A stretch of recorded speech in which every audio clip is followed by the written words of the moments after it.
Hello everyone, I am the storyteller and I am here to help you today. I know you use this video to fall asleep, so before that, like the video and subscribe to the channel. Also, where are you from and what time are you watching? Now get comfortable and relax.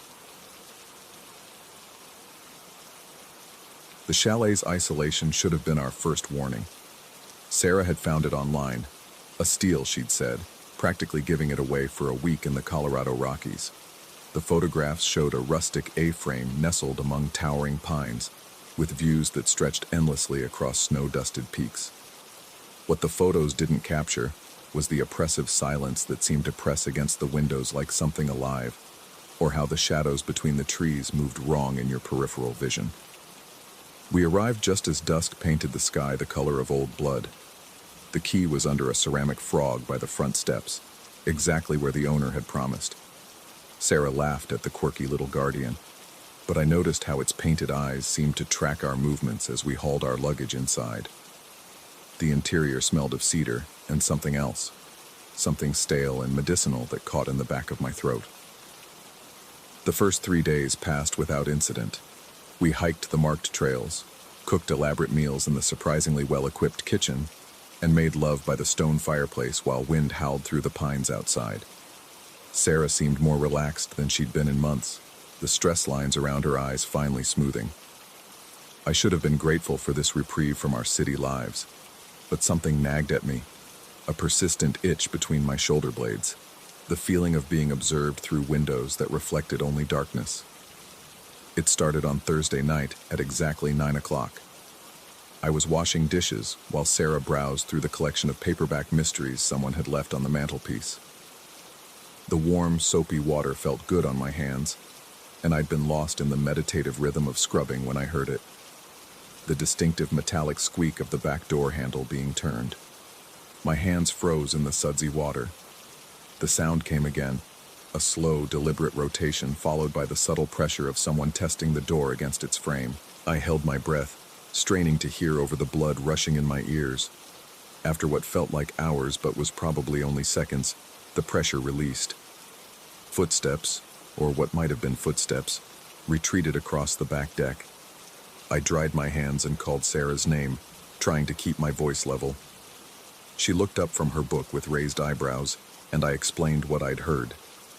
Together we checked the back door, finding it securely locked, the handle cold beneath my palm. Outside, the deck showed no signs of disturbance in the thin layer of snow that had fallen that afternoon. Sarah suggested it might have been a deer or elk brushing against the door. The explanation felt reasonable in the warm glow of the living room, with her hand in mine and the fire crackling peacefully. But when I lay in bed that night, staring at the ceiling beams that looked like ribs in the darkness, I couldn't shake the memory of that sound. It had been too deliberate, too human. The next evening, I waited. At 8:55, I positioned myself by the kitchen window with a clear view of the back door.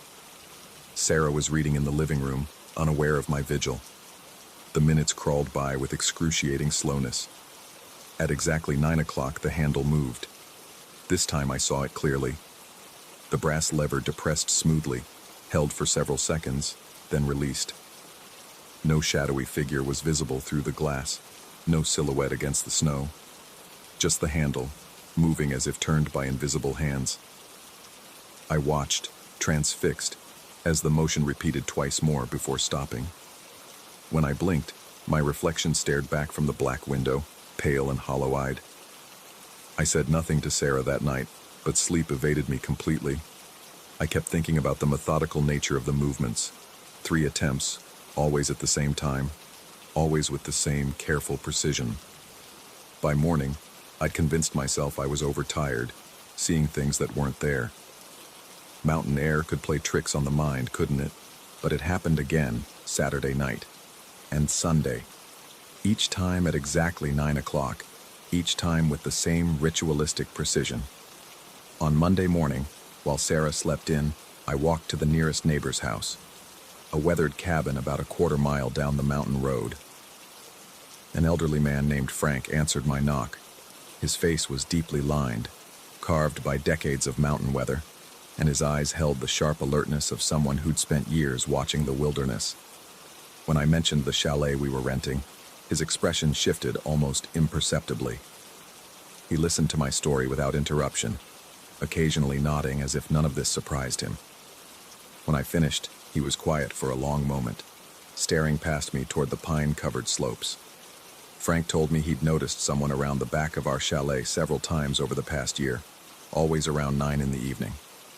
He described seeing a figure near what he called that old brass handle on the back door, the fancy Victorian one with all the scroll work. His description puzzled me because our door handle was simple and modern, just a standard lever in brushed steel. My next stop was a small house where an artist lived with her husband. The woman, Elena, had a studio in her converted garage and spent her evenings painting by large windows that faced our direction. She'd definitely seen someone at our back door, she said, multiple times over the last several months. But when she described the handle, she spoke of an ornate iron piece, real old-fashioned with that distinctive ring-shaped grip. The inconsistency bothered me, but I pressed on to the third neighbor, a middle-aged couple who lived in a modern log home closer to the main road.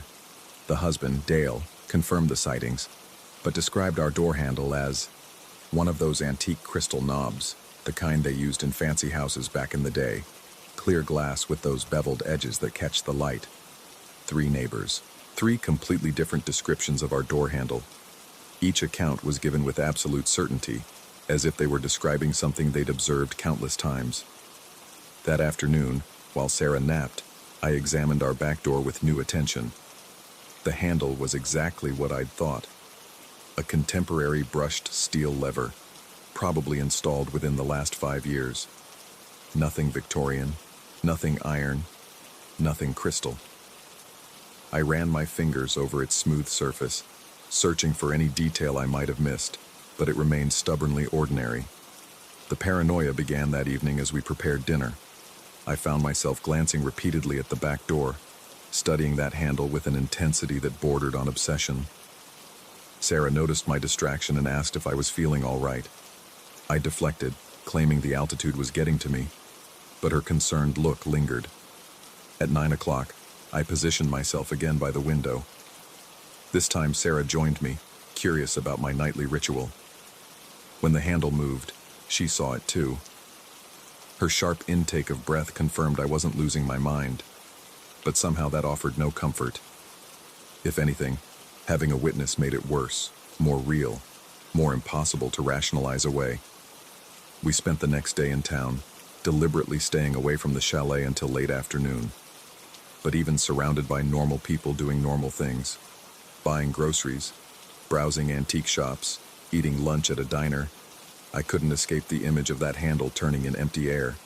Every brass fixture, every door lever, every knob seemed to mock me with its ordinary stillness.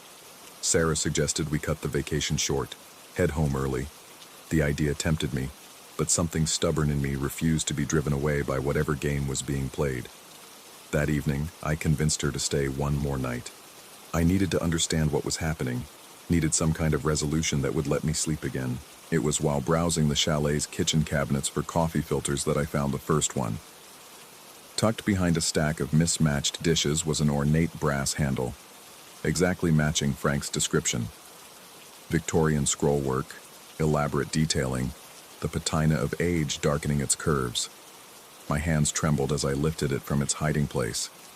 It was heavier than expected, warm to the touch despite the cool air. How long had it been there? Why was it hidden? The discovery sent me on a frantic search through the chalet.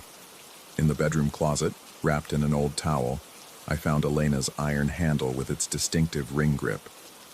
The crystal knob Dale had described was in the bathroom cabinet, nestled among spare toiletries like some precious artifact. 3 handles, 3 exact matches to the neighbors' descriptions, all hidden throughout the house we'd been living in for a week. I sat on the living room floor, the handles arranged before me like evidence in some incomprehensible crime. Each one felt different under my fingers. The brass warm and slightly oily, the iron cold and rough, the crystal smooth as ice. They were undeniably real, undeniably there, but their presence made no sense. When had they been hidden? Who had put them there? And why did 3 different people see 3 different handles on our door? Sarah found me there an hour later, still staring at the collection. Her reaction was immediate and visceral, a step backward, as if the handles were dangerous. She wanted to know where I'd found them, why I'd been searching through the house. Her questions came rapid fire, tinged with an edge I'd never heard in her voice before. I tried to explain, but the words sounded insane even to me.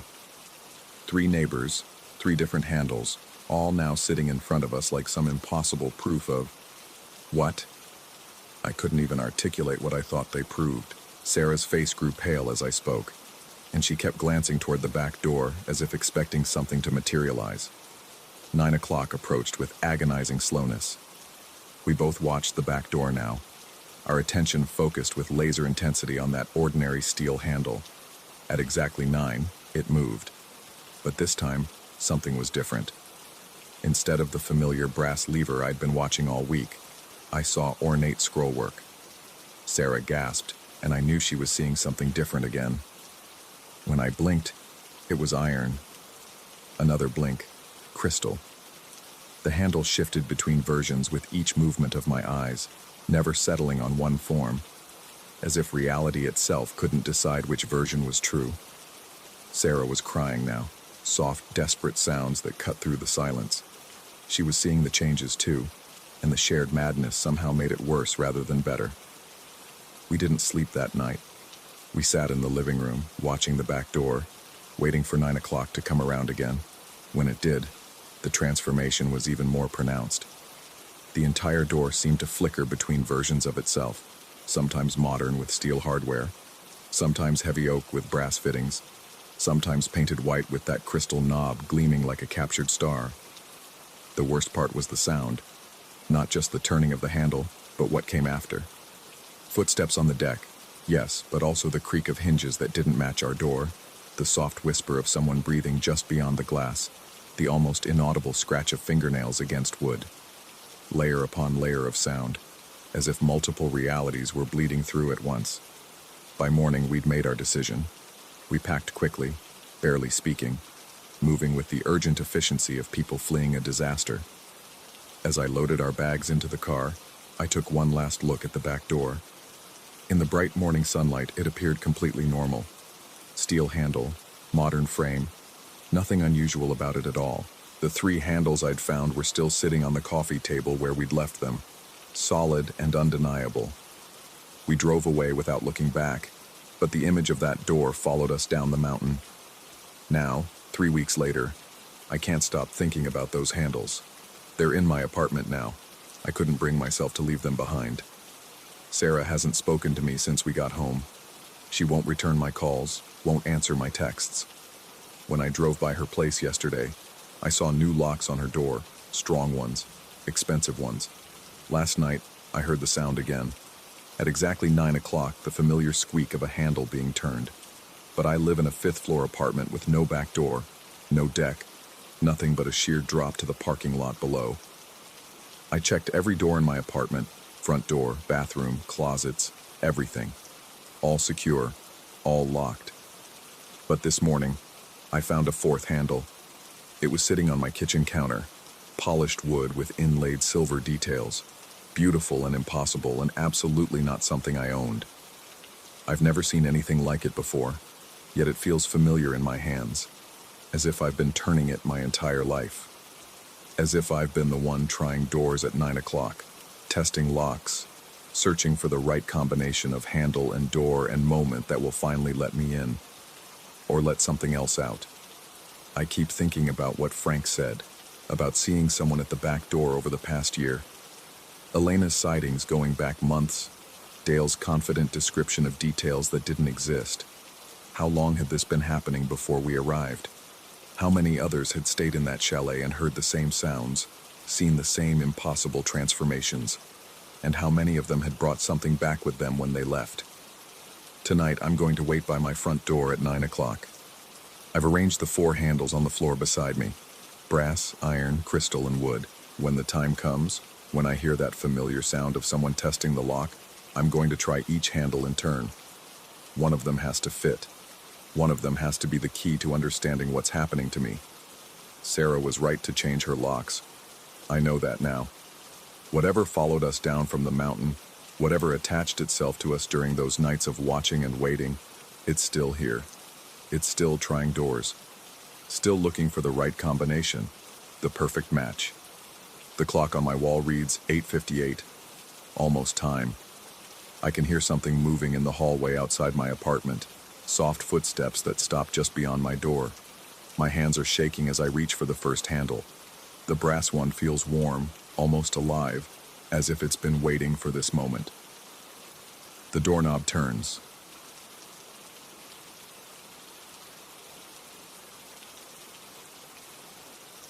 Story 2.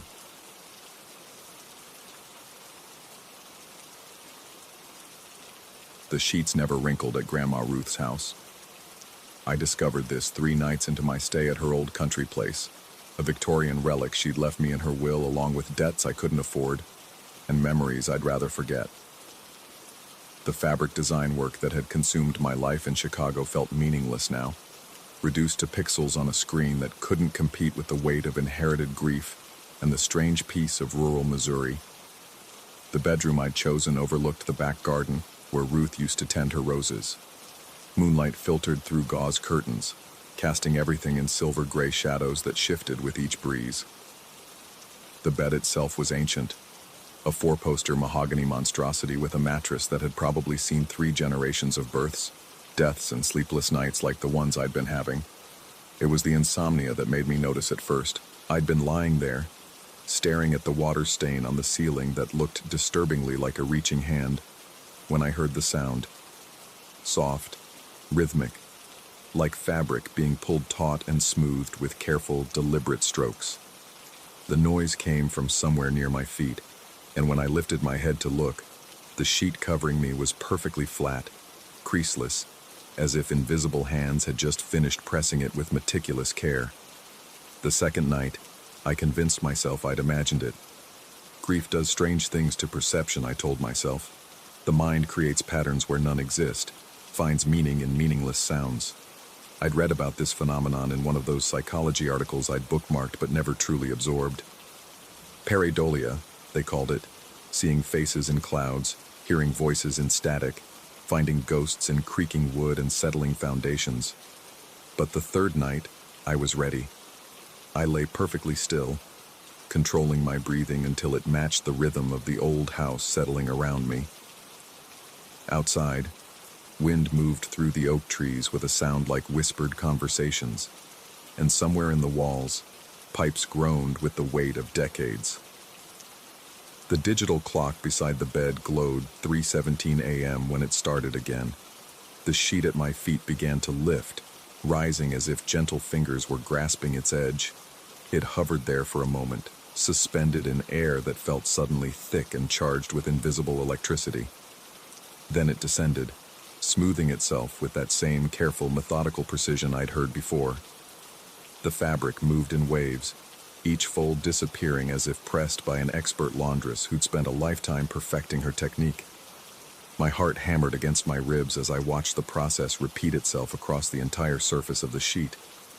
Starting at the foot of the bed, the invisible presence worked its way upward, smoothing, straightening, creating perfect hospital corners that Ruth would have admired. The fabric never once disturbed my position beneath it, somehow flowing around my body like water while maintaining its supernatural precision. When it reached my chest, I stopped breathing entirely. Whatever was doing this paused, as if sensing my awareness. The sheet hung motionless above me, close enough that I could feel the displacement of air against my face. In that moment of suspension, I swear I caught a scent. Lavender soap and something else, something familiar yet impossible to place. It reminded me of Sunday mornings when I was 7, of Ruth bustling around this same room, preparing fresh linens while humming hymns under her breath. The memory hit me with physical force, and I gasped involuntarily. The sheet dropped immediately, settling over me in natural folds and wrinkles, as if the mysterious presence had vanished the instant I betrayed my awareness. I lay there for hours afterward, afraid to move, afraid to breathe too loudly, but nothing else happened. Dawn eventually crept through the curtains, bringing with it the rational light of day and a dozen logical explanations for what I'd experienced. Temperature fluctuations, I decided. Old houses were notorious for uneven heating and cooling. Air currents could create the illusion of movement, especially with lightweight fabrics. The human brain, already compromised by grief and isolation, was predisposed to interpret mundane phenomena as supernatural events. I'd spent too many years designing patterns and textures not to understand how the eye could be fooled, how suggestion could override perception. But the fourth night, logic abandoned me entirely. I'd tried sleeping on the couch downstairs, but the unfamiliar sounds of the lower floor, creaking boards, settling beams, the rhythmic tick of Ruth's grandfather clock, proved even more unsettling than the bedroom's mysterious visitor. By midnight, I'd climbed the stairs again, drawn back to that four-poster bed like a moth to flame. This time, I made a decision that would haunt me for years to come. Instead of lying beneath the sheets, I arranged the bedding to suggest my presence, then positioned myself on the hardwood floor beside the bed. From this vantage point, I'd be able to observe whatever was happening without interfering with the process. The floor was uncomfortable, cold against my back, but it offered something the bed couldn't: a clear view of the entire phenomenon. The weight felt eternal. My spine ached against the unforgiving wood, and dust motes danced in the moonlight streaming through the windows. Every sound seemed amplified: my own breathing, the house settling, a distant train whistle that carried across the Missouri countryside like a mournful ghost. At 3:17 a.m. exactly, it began. The sheet rose at the foot of the bed, lifting with that same gentle, purposeful motion I'd observed before. But now, from my position on the floor, I could see more than just the fabric's movement. I could see the depression it made as invisible fingers gripped its edge, the way the mattress dimmed slightly under unseen weight, as whatever was doing this positioned itself for better leverage. My mouth went dry as I watched the presence work its way around the bed, straightening corners, smoothing wrinkles with an expertise that spoke of decades of practice. There was love in these movements, I realized with growing terror. Devotion, the kind of care that only comes from tending to someone you cherish beyond measure. As the invisible figure moved to the head of the bed, directly into my line of sight, the air began to shimmer like heat waves rising from summer asphalt. The distortion was subtle at first, barely perceptible, but it gradually intensified until I could make out the vague outline of a hunched form. Small, elderly, moving with the deliberate slowness of arthritic joints and failing strength. The shape paused in its work, and I felt the weight of attention settle over me like a suffocating blanket. Though I couldn't see eyes, I knew with absolute certainty that I was being observed, studied, perhaps even recognized. The air in the room grew thick and oppressive, charged with emotions I couldn't name but felt in my bones: longing, sadness, and something that might have been disappointment. When the presence spoke, its voice came from everywhere and nowhere, a whisper that bypassed my ears and resonated directly in my skull. "You're not sleeping properly." The words were so mundane, so achingly familiar, that tears sprang to my eyes before I could stop them. How many times had Ruth said those exact words during my childhood visits? How many mornings had she fussed over my appearance, smoothing my hair and straightening my clothes, before sending me off to play in her garden? "You never did take care of yourself," the voice continued, tinged with the same gentle reproach I remembered from decades past. "Look at you now, sleeping on the floor like some vagrant. This won't do at all." The shimmering intensified, and for just a moment, I thought I could see her clearly. Ruth, as I remembered her in her 70s, silver hair pinned in a neat bun, wearing the faded blue housecoat she'd favored for morning chores. Her hands, spotted with age but still strong, continued their methodical work on the bedsheets. "Grandma." The word escaped my lips before I could stop it. The figure stilled. In the sudden silence, I became aware of my own ragged breathing, the way my heart was trying to pound its way out of my chest. The moonlight seemed to dim, as if clouds had passed over its face, and the temperature in the room dropped several degrees. "You shouldn't be here," the voice said. and now it carried an undertone of something darker, something that made my skin crawl. Not like this, not watching. The sheet billowed upward, then settled with unnatural slowness, and I realized that the presence was no longer focused on its task. Its attention had shifted entirely to me, and the quality of that attention had changed. Where before there had been love and concern, now there was something else. Possessiveness, perhaps, or anger at being observed in its private ritual. "I take care of this room," the voice whispered, and each word seemed to leach warmth from the air around me. "I've always taken care of this room. Since before you were born, I've been making sure everything is perfect, everything is ready, for when you come home." The implications of those words hit me like a physical blow. How long had she been doing this? How long had Ruth, or whatever remained of Ruth, been preparing this bed night after night, waiting for visits that came less and less frequently as I'd grown older and more absorbed in my own life? "But you didn't come," the voice continued, growing stronger now, more distinct. "Birthdays passed, Christmases. I kept waiting, kept preparing. The sheets were always fresh, always perfect, just in case." Guilt crashed over me in waves. I'd been so busy with work, so consumed with building my career and my life in Chicago, that I'd let months pass between phone calls, years between visits. Ruth had grown old and died in this house while I'd been designing logos for companies I didn't care about, dating people whose names I could barely remember, building a life that felt hollow now in comparison to the love I'd carelessly abandoned. "I'm sorry," I whispered, and meant it with every fiber of my being. The shimmering figure moved closer to the edge of the bed, and I could feel its presence like a cold pressure against my skin. "Sorry doesn't change anything. Sorry doesn't bring back time." The sheet rose again, but this time its movement was aggressive, angry. It snapped in the air like a flag in a strong wind, and I scrambled backward across the floor, suddenly terrified of what might happen if that fabric touched me. The temperature in the room continued to drop, and frost began forming on the windows, despite the mild October weather outside. "You want to watch?" the voice hissed, losing all pretense of the gentle grandmother I remembered. "Then watch closely. See what you abandoned. See what you left to die alone." The sheet began to fold itself, but not in the careful, loving manner I'd observed before. Now it twisted and writhed, forming shapes that hurt to look at, configurations that suggested suffering and endless, futile waiting.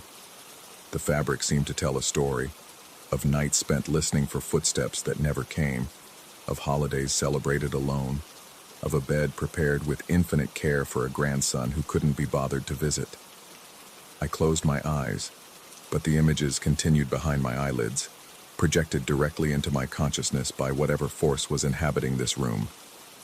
I saw Ruth in her final years, moving through these same motions night after night, smoothing sheets that no one would sleep on, preparing a room that no one would occupy. I felt her loneliness like a physical weight, her hope curdling into resentment as seasons passed and I remained absent. "Look at me," the voice commanded, and against my will, my eyes opened. The shimmering had coalesced into something almost solid now, a figure that was unmistakably Ruth but wrong in subtle ways that made my mind recoil. Her familiar features were there, but sharper somehow, etched with bitterness and endless patience. Her eyes, which I remembered as warm brown, now gleamed with an inner light that belonged to neither the living nor the peacefully dead. "This is what love becomes," she said, gesturing to the perfectly arranged bed, to the room that had been maintained in pristine condition, despite having no living occupant. "This is what devotion looks like when it has nowhere to go. It doesn't die. It just grows stronger and hungrier and more desperate." I wanted to run, to flee this room and this house and never look back. But my body felt leaden, pinned to the floor by the weight of guilt and the strange magnetic pull of the presence before me. Part of me, a part I didn't want to acknowledge, was fascinated by this manifestation of love turned toxic, this demonstration of what happens when care becomes compulsion. "Every night," she continued, moving around the bed with mechanical precision, "I prepare this room. Every night for 5 years since my body gave out. Because that's what love does. It persists. It finds a way. The sheet rose and fell with hypnotic rhythm, and I found myself entranced despite my terror. There was something beautiful in the perfection of her movements, in the absolute dedication to a task that served no living purpose. It was love in its purest, most distilled form, selfless, devoted, and completely divorced from any expectation of return. "But now you're here," she said, and her voice carried a note of satisfaction that chilled me to my core. "Finally here, just as I always knew you would be. The room is ready. It's always been ready." The implications of her words sank in slowly. This wasn't just about watching some supernatural housekeeping ritual. This was about fulfillment, about the completion of a pattern that had been repeating for years. I was here now, in the house, in this room. The bed was prepared. The cycle was ready to be completed. "No," I whispered, finally understanding. "I can't. I won't." "Sleep," she said, and the command carried weight that seemed to press down on my eyelids. "Sleep in the bed I've prepared for you. Let me take care of you the way I always wanted to. Let me tuck you in properly this time." My body began to feel heavy, sluggish, as if I were sinking into deep water. The hardwood floor beneath me softened somehow, becoming less substantial, and I realized with growing panic that I was losing the ability to distinguish between physical reality and whatever realm Ruth now inhabited. Fighting against the supernatural compulsion, I forced myself to focus on concrete details. The grain of the wood beneath my hands, the sound of my own breathing, the weight of my body against the floor. These anchors to reality felt tenuous, but they kept me from succumbing entirely to the presence's influence. "I can't stay here," I managed to say, each word a struggle against the drowsiness that was settling over me like fog. "This isn't healthy, for either of us." Ruth's figure wavered, becoming less distinct, and for a moment I thought I heard something like a sob. "You're all I have left. All I've ever had. Don't you understand? Without you, there's nothing. Just emptiness and sheets that never need straightening because nobody sleeps in them." The raw anguish in her voice cut through my fear, replacing it with something more complex and painful. This wasn't just about supernatural horror. It was about love that had nowhere to go, care that had been lavished on empty rooms and imagined occupants. Ruth had spent her final years preparing for visits that never came, and now she was trapped in that pattern, unable to move on because the object of her devotion had finally arrived. "I know," I said, and tears were streaming down my face now. "I know I failed you. I know I should have been here more. But this..." I gestured to the perfectly arranged bed, to her ghostly presence, to the room that had become a shrine to frustrated love. "This isn't the answer. This isn't what you really want." "How do you know what I want?" she snapped, and the temperature dropped another few degrees. "You never bothered to ask when I was alive. Why should your opinion matter now?" The question hit me like a slap, and I realized she was right. I'd made assumptions about what Ruth wanted based on my own convenience rather than her expressed needs. I'd told myself that she understood I was busy, that she didn't mind the long gaps between visits, that she was content with her independent life in the country. But I'd never actually asked. "You're right," I admitted. "I should have asked. I should have paid attention. But I'm asking now, what do you really want, Grandma?" The figure stopped moving, the sheets settling across the bed in natural folds for the first time since this conversation had begun. In the silence that followed, I could hear the house settling around us, the old bones of the structure adjusting to the weight of memory and regret. "I want to stop," she said finally, and her voice sounded smaller now, more fragile. "I want to stop smoothing these sheets every night, waiting for someone who never comes. I want to stop hoping, but I don't know how."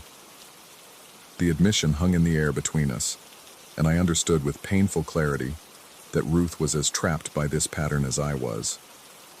She'd been caught in a loop of care and preparation that had become compulsive, unable to rest because the purpose she'd given her afterlife remained unfulfilled. What if I stayed? I asked, though the words terrified me even as I spoke them. What if I slept in the bed tonight? Would that help you stop? Her form brightened slightly, hope flickering in those unnatural eyes. You would do that? You would let me take care of you properly just once? The eagerness in her voice made my stomach turn, but I nodded. Just once. But then you have to promise me something. You have to promise that afterward you'll rest. Really rest. No more preparing rooms for people who can't visit. No more waiting. I promise, she said, and the words carried a weight of sincerity that I felt in my bones. I climbed to my feet slowly, my body stiff from lying on the hard floor. The bed loomed before me, its perfect sheets gleaming in the moonlight like a shroud. Every instinct I possessed screamed at me to run, to flee this house and never return. But something deeper, guilt, love, or perhaps just exhaustion, compelled me forward. As I approached the bed, Ruth's presence seemed to settle, becoming less agitated and more like the grandmother I remembered. She watched me with an expression that was equal parts gratitude and desperate hunger, as if my compliance with her final wish was both salvation and sustenance. I pulled back the sheet. It felt normal beneath my fingers, just cotton fabric worn soft by decades of use, and slipped beneath it. The mattress molded to my body with surprising comfort, and I realized that despite everything, this was probably the most natural sleep I'd had since arriving at the house. "Thank you," Ruth whispered, and I felt her presence settle beside the bed like a faithful dog taking up its post. "Thank you for letting me do this one last time." Her hands, or what passed for hands in her current state, began the familiar ritual of smoothing the sheets around me. But now the movements were gentle, loving, filled with the kind of care I remembered from childhood. She tucked the fabric around my shoulders with infinite patience, making sure every fold was perfect, every corner properly arranged. "Sleep now," she murmured, and her voice carried echoes of lullabies from decades past. "I'll watch over you. I'll make sure everything is perfect." Despite my fear, I found myself relaxing into the mattress. The sheets seemed to wrap around me with unusual warmth, creating a cocoon of comfort that felt like being embraced by memory itself. Ruth's presence was soothing now rather than threatening, the manifestation of every grandmother's desire to nurture and protect. As drowsiness overtook me, I heard her voice one final time, barely more than a whisper carried on air that tasted of lavender and thyme. "Goodbye, sweetheart. Thank you for coming home." I woke to sunlight streaming through clean windows and the sound of birds singing in Ruth's garden. The bed was perfectly made around me, sheets so smooth and wrinkle-free that they might have been pressed by professional hands. But when I sat up and looked around the room, everything felt different, lighter somehow, as if a weight that had been pressing down on the space for years had finally been lifted. Ruth's presence was gone. I knew this with the same certainty I'd known when she was there, a fundamental shift in the atmosphere that spoke of completion rather than abandonment. The room still held traces of her love, in the carefully arranged furniture, in the fresh flowers on the windowsill, in the overall sense of care that permeated every surface, but the desperate, clinging quality was absent. I never saw her again. That was 6 months ago. I sold the house to a young family with children who would fill it with laughter and mess and the kind of chaos that Ruth would have loved. Before I left, I stood for a long time in that bedroom, trying to decide whether what I'd experienced was real or simply the product of grief and isolation. The rational part of my mind insisted it had been a hallucination, a psychological response to guilt and loss that my brain had processed as supernatural encounter. Sleep deprivation, emotional stress, and the power of suggestion could easily account for everything I'd witnessed. The human mind was remarkably adept at creating elaborate fictions to explain away uncomfortable truths. But sometimes, late at night in my Chicago apartment, I catch myself smoothing my own sheets with unnecessary care, taking pride in hospital corners and wrinkle-free surfaces. And when I do, I swear I can smell lavender soap and feel the gentle pressure of arthritic hands guiding my movements. Whether Ruth was real or imagined, her love was genuine. That much I know with absolute certainty. Love like that doesn't simply disappear when the body dies. It transforms, finding new ways to express itself, new patterns to follow. Sometimes those patterns become traps, endless cycles of care with no outlet for their energy. But sometimes, if you're very lucky and very patient, you get one last chance to set things right. I sleep well now, most nights, and my sheets are always perfectly smooth. Story 3. The intercom's harsh buzz cut through my apartment like a rusty blade at 11:47 p.m., just as I was closing the last debugging session of the night. The sound made me flinch, sending my coffee mug clattering against the keyboard. In 3 years of living in this building, no one had ever used the front entrance intercom after 9 o'clock. I pushed back from my desk, the rolling chair squeaking against the silence that had settled back over my apartment. The fluorescent light above my workstation hummed its familiar tune, casting everything in that clinical white glow that had become the backdrop to my insomnia. Outside, Seattle's rain drummed against the windows with its usual persistence, but something felt different tonight. The rhythm seemed off, like a song played slightly too slow. The intercom buzzed again. My bare feet found the cold hardwood as I padded toward the device mounted near my front door. The building's intercom system was ancient, installed sometime in the 80s, all crackling speakers and fuzzy video monitors. I'd complained to the landlord countless times about replacing it, but Mr. Chen always found more pressing maintenance issues. I pressed the talk button, expecting to hear Mrs. Rodriguez from 3B complaining about noise, or maybe Jimmy from downstairs locked out again after another late shift. Marcus, the voice that emerged from the speaker, made my blood freeze. Clear as daylight, unmistakable despite the static, my brother's voice. But Daniel was in Prague. Had been for 8 months now, working on some software architecture project for a European firm. We'd Skyped just last Tuesday. He'd shown me the view from his apartment window, the Charles Bridge stretching across the dark water of the Vltava River. He'd complained about the coffee, asked about Mom, promised to call again soon. My finger hesitated over the response button. The rational part of my mind, the part that debugged code for a living, that lived in logic and systematic thinking, immediately began generating explanations. Wrong address. Someone with a similar voice. A prank. Technical malfunction. But the voice had been so clear, so distinctly Daniel's, with that slight upturn at the end that made even statements sound like questions. The way he'd said my name carried the same familiar weight it had carried since we were kids. Daniel? I spoke into the intercom, my voice cracking slightly. Silence stretched between us, filled only by the persistent static and the sound of rain against glass. Then, "Can you buzz me up? I'm soaked." The word sent electricity down my spine. That was Daniel, always practical, always focused on immediate problems. But the timing was impossible. Even if he'd caught a red-eye flight from Prague, he would have called.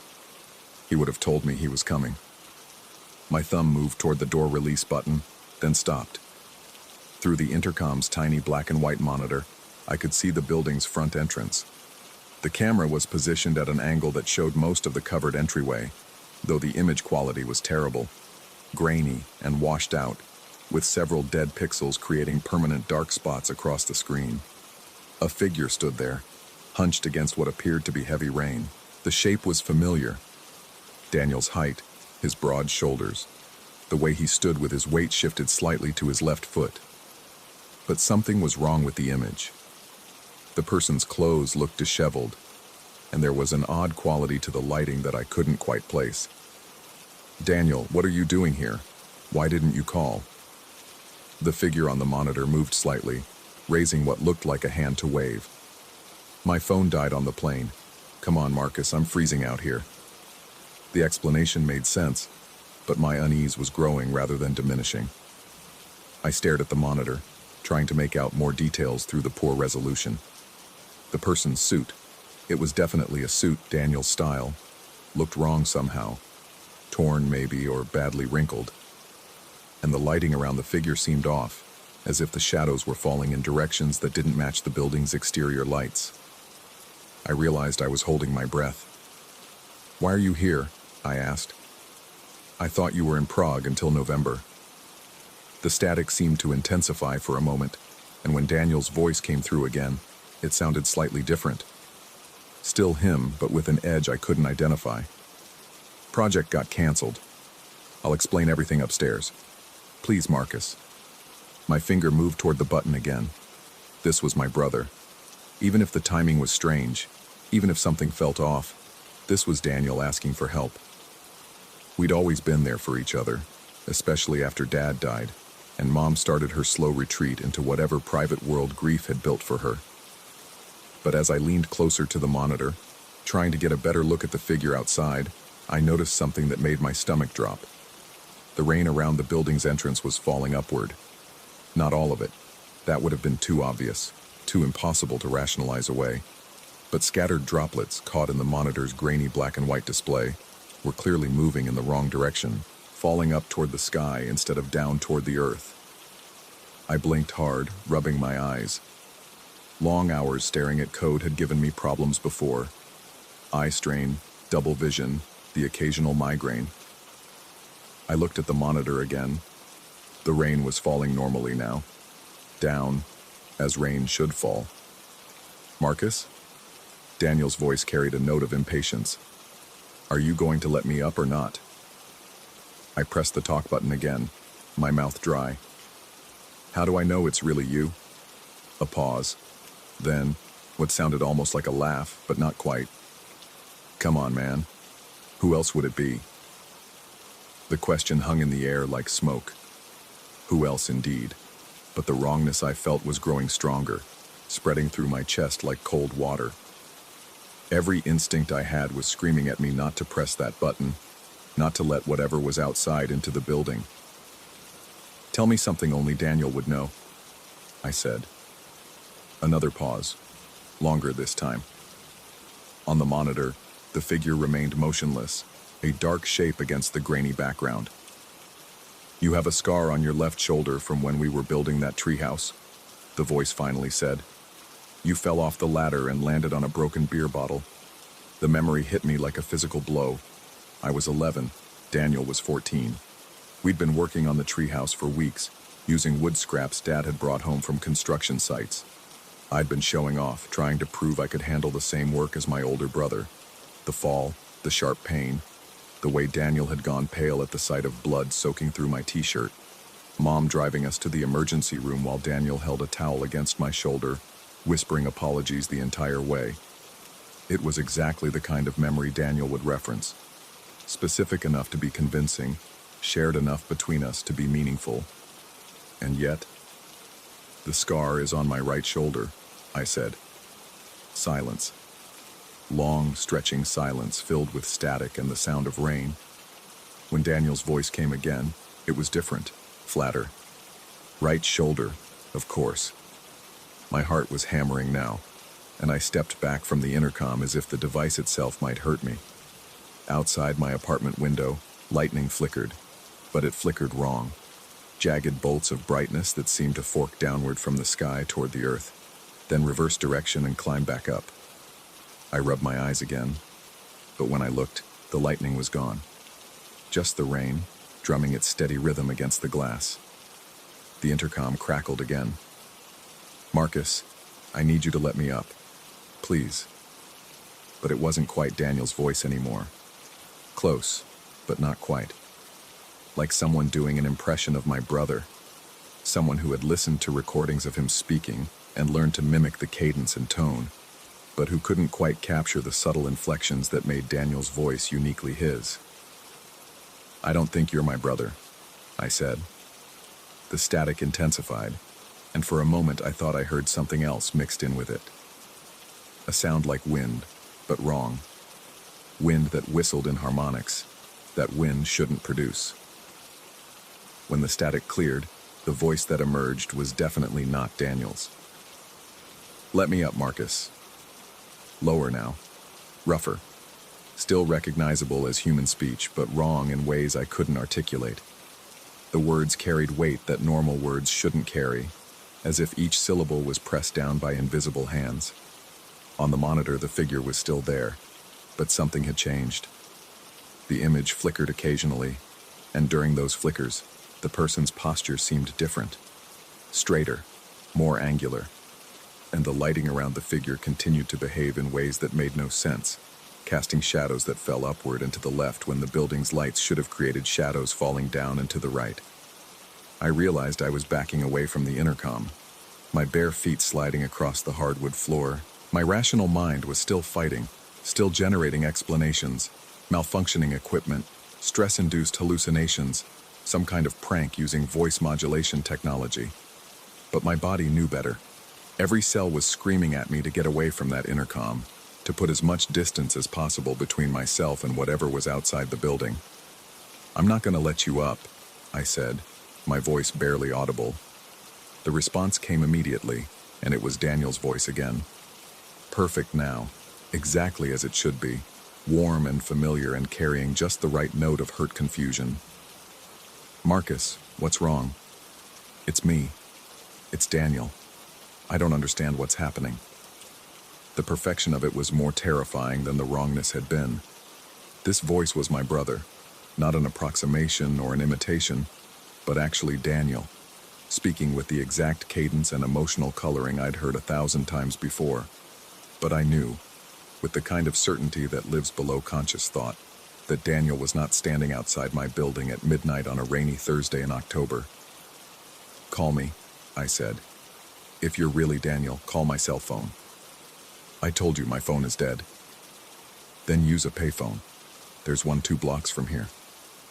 "In this rain?" The conversation felt like a game with rules I didn't understand, like chess played with pieces that moved in patterns I couldn't predict. Every response was logical, reasonable, exactly what Daniel might say under these circumstances. But the underlying wrongness continued to grow, a pressure in my chest that made breathing difficult. I looked at the monitor again. The figure was closer to the camera now, and despite the poor image quality, I could make out more details. The torn suit was definitely torn, not wrinkled or disheveled, but actually ripped, as if it had been shredded by something with claws.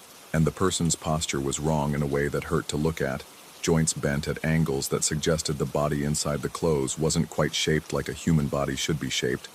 But the face, what I could see of it through the static and poor resolution, was Daniel's face. Not similar to Daniel's face, not close enough to fool someone who didn't know him well. It was actually Daniel's face, exactly as it should be, down to the small scar on his chin from a childhood accident, and the way his left eyebrow sat slightly higher than his right. "I'm coming upstairs," Daniel's voice said through the intercom. "I'll find another way in." The static cut out abruptly, leaving only the sound of rain against windows and the fluorescent light's electric hum. On the monitor, the figure turned and walked away from the camera's view, disappearing into the grainy darkness beyond the building's entrance. I stood frozen for what felt like hours, but was probably only minutes, staring at the empty monitor and waiting for something to happen. The intercom remained silent. Outside, the rain continued its steady drumming, and occasional flashes of lightning illuminated my apartment in stark black and white. But the lightning was falling in the right direction now, branching down from the clouds toward the earth like lightning should. My phone buzzed against the desk where I'd left it, and I nearly jumped out of my skin. The screen showed an incoming call from Daniel's number, the Prague number he'd been using since he moved there. I stared at the phone, my finger hovering over the answer button. Logic said to answer it. If this was really Daniel, if everything that had just happened was some kind of stress-induced breakdown or equipment malfunction, then answering the phone would resolve everything. He'd explain why he was in Seattle, why he'd looked wrong on the monitor, why his voice had sounded different. But if I answered, and it was Daniel's voice on the other end, how would I know if it was really him? How do you verify the identity of someone whose voice and face and memories can apparently be perfectly duplicated by what? What had been standing outside my building? The phone stopped buzzing. A moment later, it chimed with a voicemail notification. I picked up the phone with shaking hands and played the message. "Marcus, it's me. I'm downstairs, but something's wrong with the intercom system. Can you come down and let me in? I really need to talk to you about something important." Daniel's voice, perfect in every way except for one detail. In the background, I could hear the sound of rain. But the message had supposedly been left just moments ago, and according to the phone's display, the call had come from his Prague number. It was early morning in Prague now, 6 or 7 a.m., and Prague was experiencing clear skies.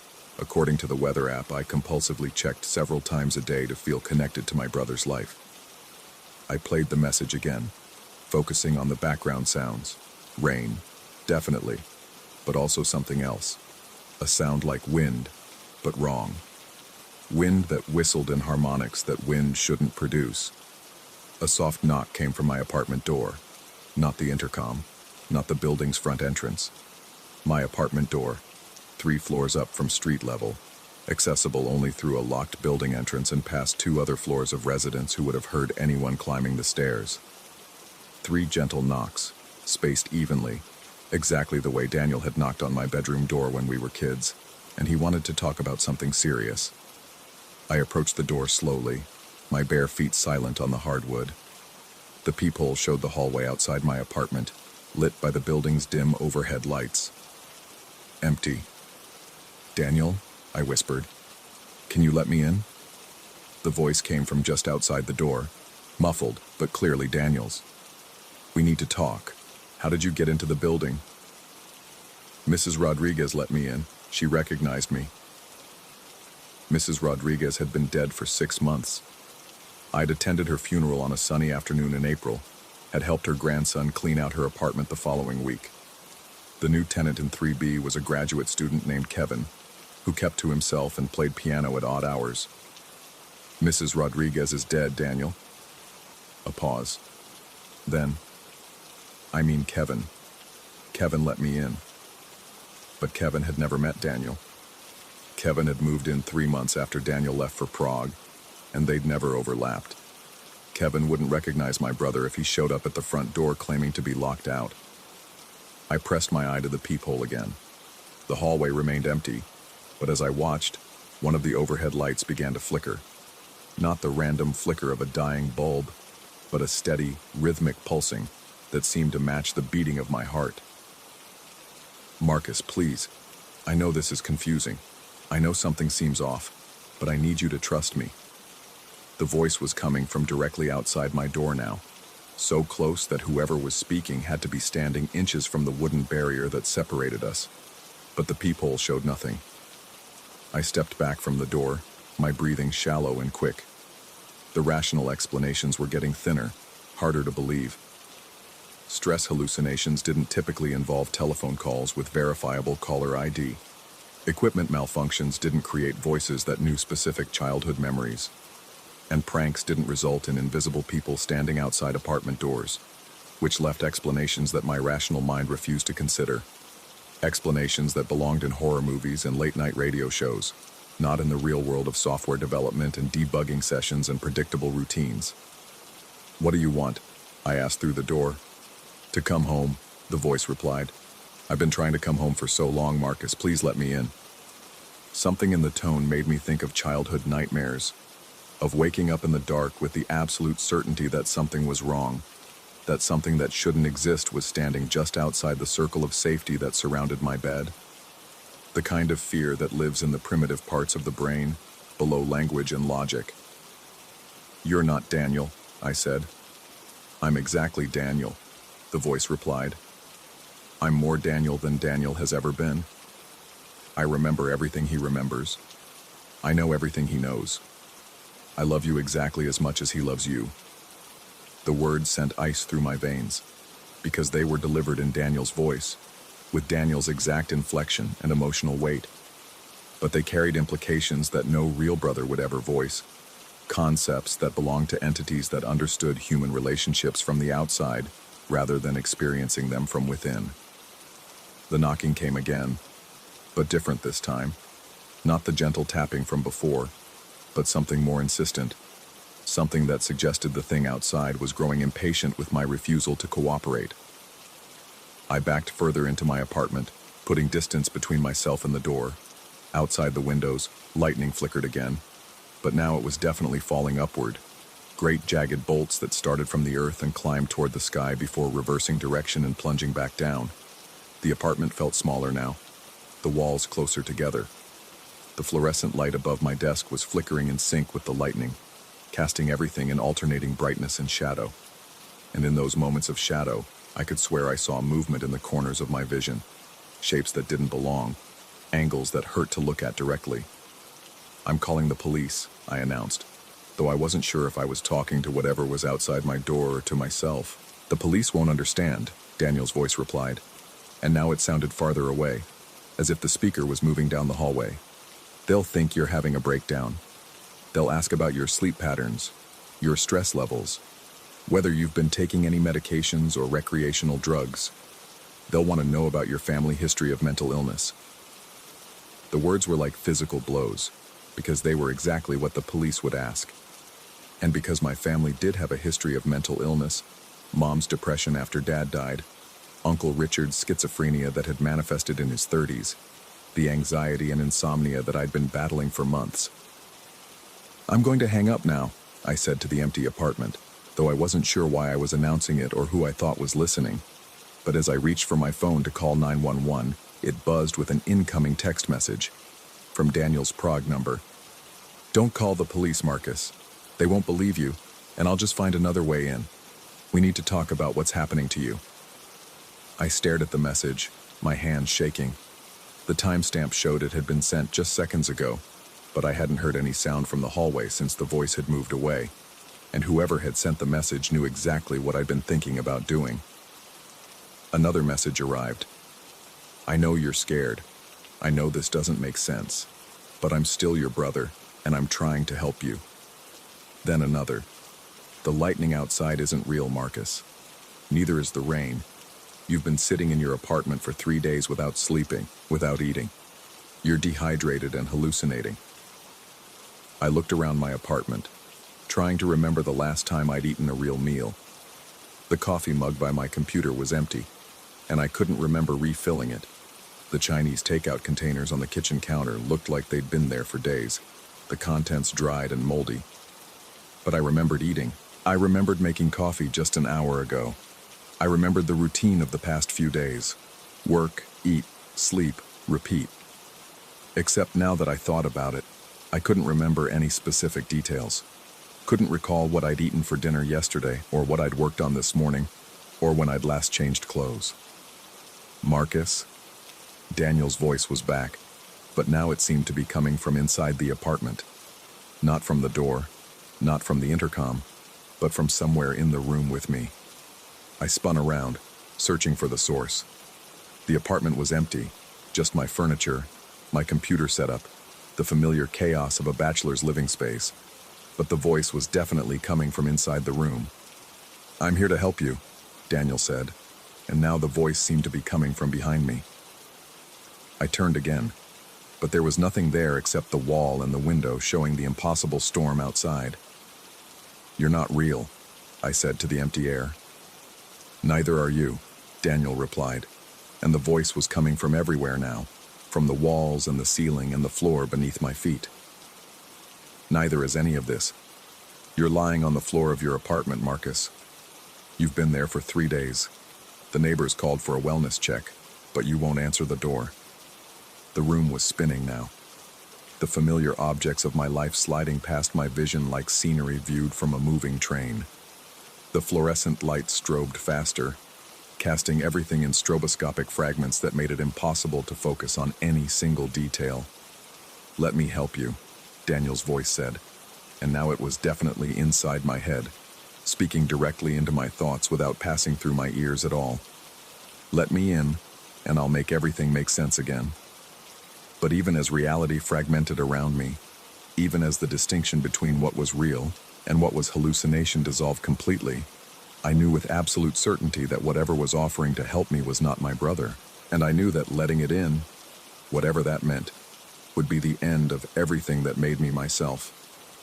So I held on to that knowledge like a lifeline, even as the world came apart around me, and the voice that sounded exactly like Daniel continued to whisper promises of clarity and peace.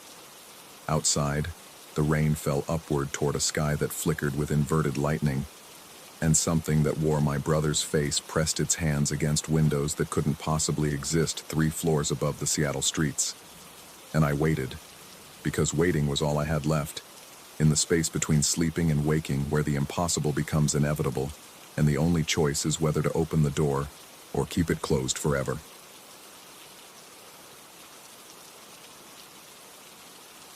Story 4.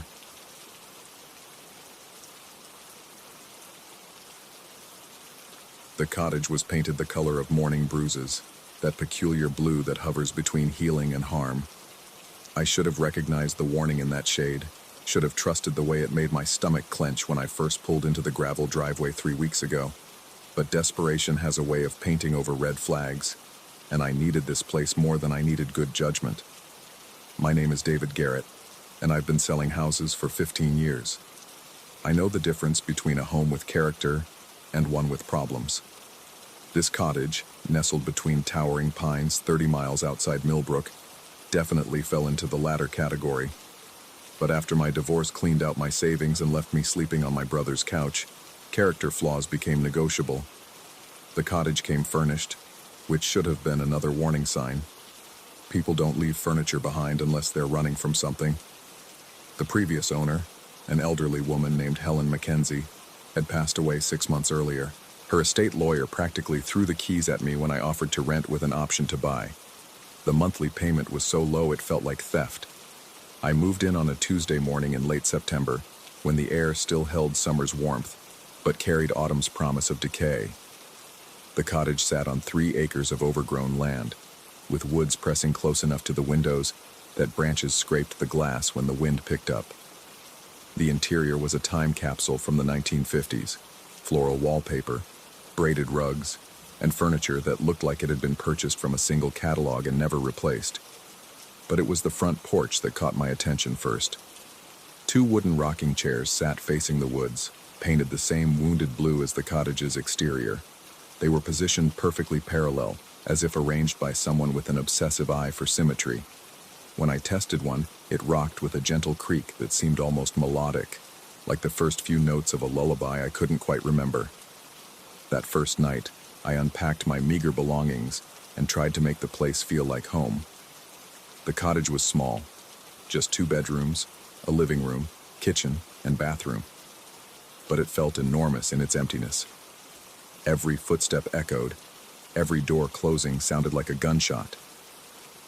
I kept finding myself checking the locks, peering out windows into the darkening woods, jumping at the ordinary sounds of an old house settling. I fell asleep to the whisper of wind through pine needles and the distant creaking of the porch chairs rocking in the breeze. I woke to silence. Not the peaceful quiet of deep night, but the heavy watching silence that makes your skin crawl. The digital clock beside the bed read 3:17 a.m., its red numbers glowing like tiny eyes in the darkness. I lay still, listening, trying to identify what had woken me. Then I heard it. A rhythmic creaking from the front porch, too steady to be random wind movement. The chairs were rocking in perfect unison, their wooden joints groaning out a slow, hypnotic rhythm. Creak, creak, creak. The sound was wrong somehow, like a familiar song played backward. I told myself it was just the wind, that old wood moves in predictable ways, that there was nothing supernatural about 2 chairs rocking on a breezy night. But my body knew better. Every primitive instinct I possessed was screaming that something was watching me from those chairs, something that had been waiting for me to arrive. I didn't go outside to check. The next morning, I examined the chairs in daylight. They looked innocent enough. Weathered wood, faded blue paint, sturdy construction. But when I tried to determine which chair had been rocking in the night, I stopped short. There weren't 2 chairs anymore. There were 3. The 3rd chair sat at the far end of the porch, painted the same blue but somehow newer looking, as if it had been crafted yesterday. It was positioned at the exact same angle as the other 2, creating a perfect line of symmetry that made my eyes water to look at directly. I walked around the cottage twice, checking for signs that someone had delivered furniture in the night, but the gravel driveway showed only my own tire tracks.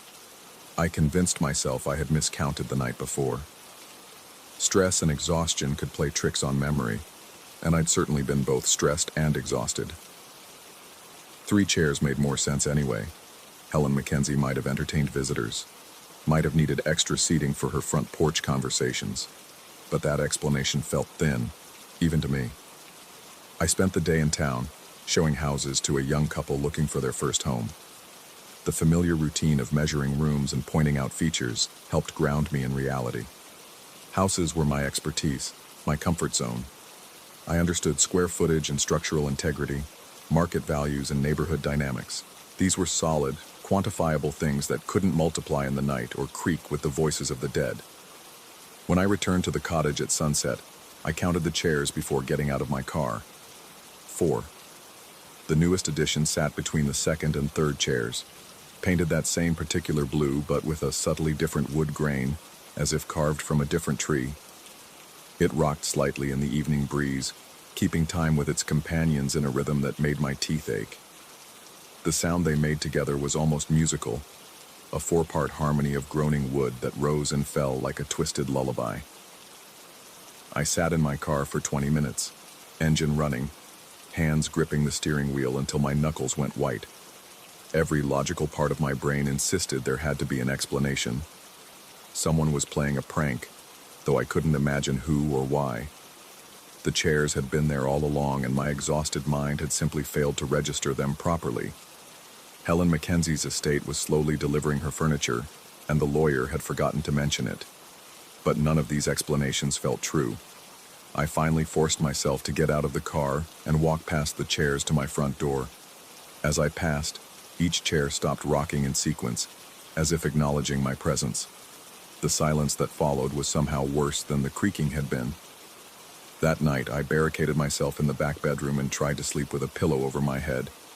But sound has a way of seeping through any barrier when you're listening for it, and I was definitely listening. Around 2 a.m., the symphony began. Creak, creak, creak, creak.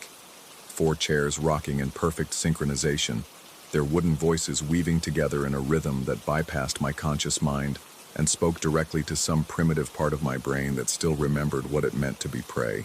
The melody they created was hauntingly familiar yet impossibly wrong, like hearing Twinkle, Twinkle, Little Star, played in a minor key by a music box that had been buried in dirt for decades. I pressed the pillow harder against my ears, but the sound seemed to come from inside my skull now, vibrating through my bones until my entire body thrummed with the rhythm of those damned chairs. Hours passed, or maybe minutes. Time became elastic in that darkness, stretching and contracting with each creaking note until I couldn't tell if the night was ending or just beginning. When dawn finally crept through the bedroom curtains, the rocking stopped so abruptly that the silence felt like a physical blow. I stumbled to the front window and looked out at the porch. 5 chairs now formed a perfect row, their blue paint gleaming in the morning light like the shells of exotic beetles. The newest addition was smaller than the others, child-sized but somehow more ominous for its diminutive stature. It sat at the end of the line like a conductor preparing to lead an orchestra of the damned. My hands shook as I made coffee, trying to process what I was seeing. 5 chairs where there had been 2 just 3 days ago, each night bringing another addition to this impossible collection, each morning revealing a new member of the wooden chorus. The rational part of my mind, the part that measured square footage and calculated property values, was screaming that this couldn't be happening. But the chairs were there, solid and undeniable in the morning light.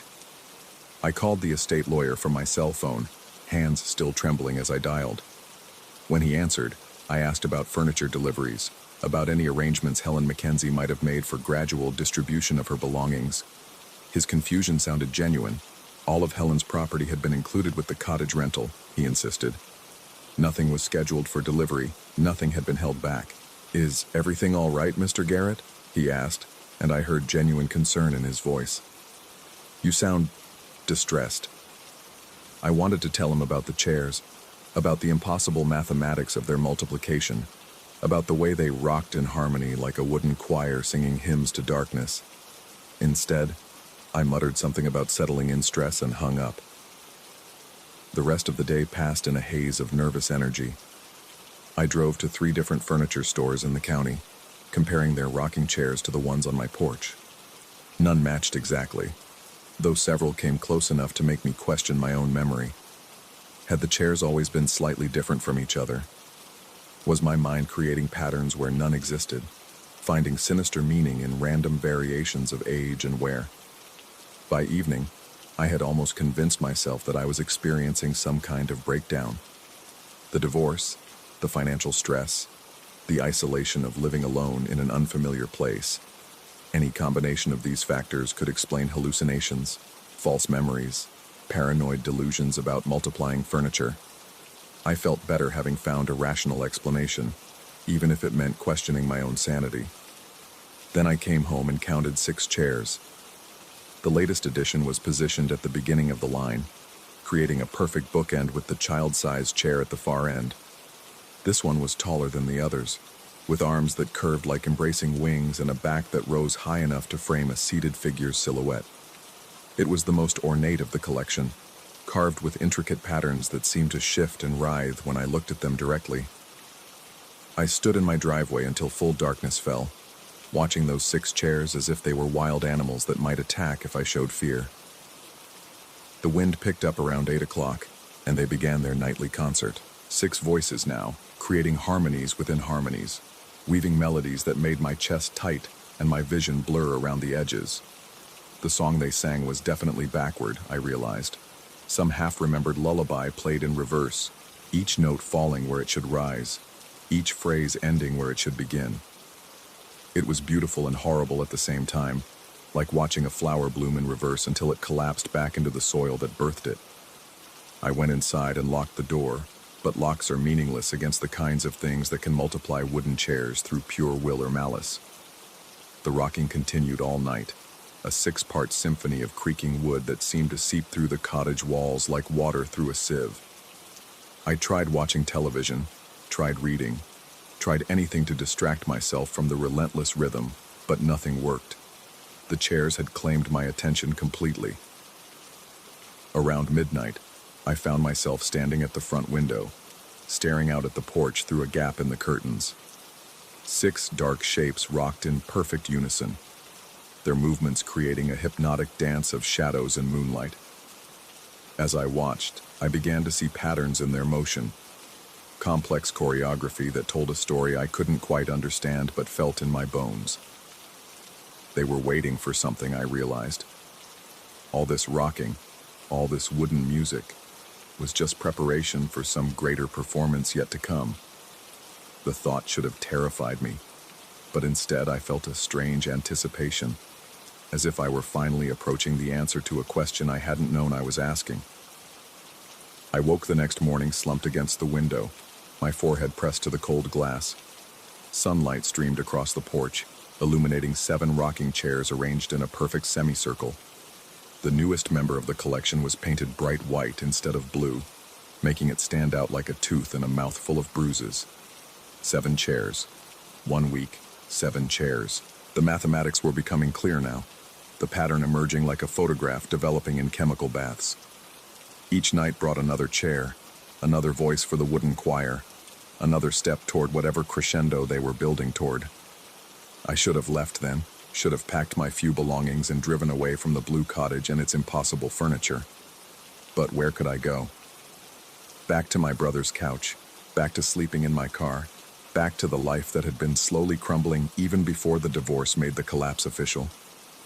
Besides, I was beginning to understand that leaving wouldn't solve anything. The chairs weren't just appearing on the porch.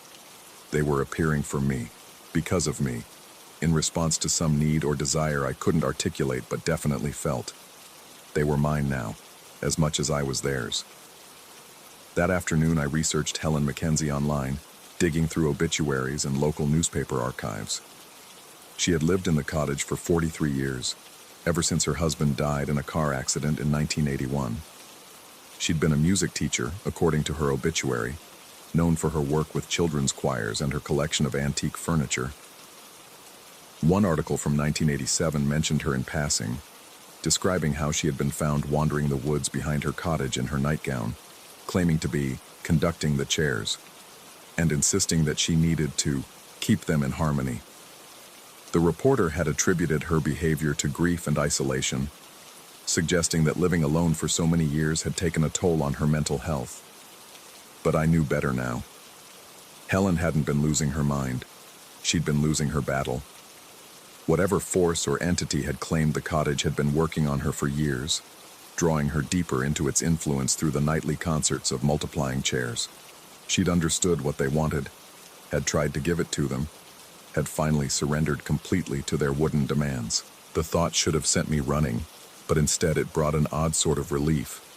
I wasn't going crazy after all. The chairs were real, their multiplication was real, and whatever had happened to Helen Mackenzie was happening to me too. There was comfort in that certainty, even if the certainty itself was terrifying. That night, I didn't bother trying to sleep. Instead, I sat in the living room with all the lights on, listening to the 8-chair symphony that began precisely at sunset. The music was growing more complex with each new addition, layers of rhythm and melody weaving together into something that transcended mere sound. It was becoming language, I realized, a form of communication that bypassed words entirely and spoke directly to the parts of human consciousness that predated speech. The chairs were trying to tell me something, and I was finally ready to listen. By morning, there were 9 chairs on the porch, arranged in 3 perfect rows of 3. The newest addition was carved from what looked like driftwood, its surface smooth and pale as bone. It rocked slightly even in the still morning air, as if moved by currents I couldn't feel. I spent that day walking through the cottage, taking inventory of its contents with new eyes. Every piece of furniture seemed to pulse with potential, as if waiting for the right moment to join their companions on the porch. The dining room chairs, the living room armchair, even the wooden stool in the kitchen, all of them watching me with the patient attention of predators waiting for their prey to show weakness. But I wasn't weak anymore. I was becoming something else. Something that could understand the language of creaking wood and midnight concerts. The chairs weren't multiplying randomly. They were growing into an orchestra, and every orchestra needed a conductor. Helen Mackenzie had tried to conduct them, but she'd been fighting the music instead of embracing it. She'd tried to maintain control when what the chairs wanted was surrender, tried to impose her will when they needed her to submit to theirs. No wonder she'd failed. No wonder she'd ended up wandering the woods in her nightgown, lost between her world and theirs. I wouldn't make the same mistake. The 10th chair appeared on Saturday morning, positioned at the center of the front row like a throne. It was larger than the others, carved from what looked like a single massive piece of oak and painted a blue so deep it was almost black. When I approached it, I could feel heat radiating from its surface despite the cool morning air. This was my chair, I understood. My place in the wooden symphony they'd been building for 7 days and 7 nights. All I had to do was sit down, and the concert would begin in earnest. All I had to do was stop fighting, and everything would make perfect sense. I reached out to touch the chair's armrest, and the wood was warm beneath my palm like living flesh.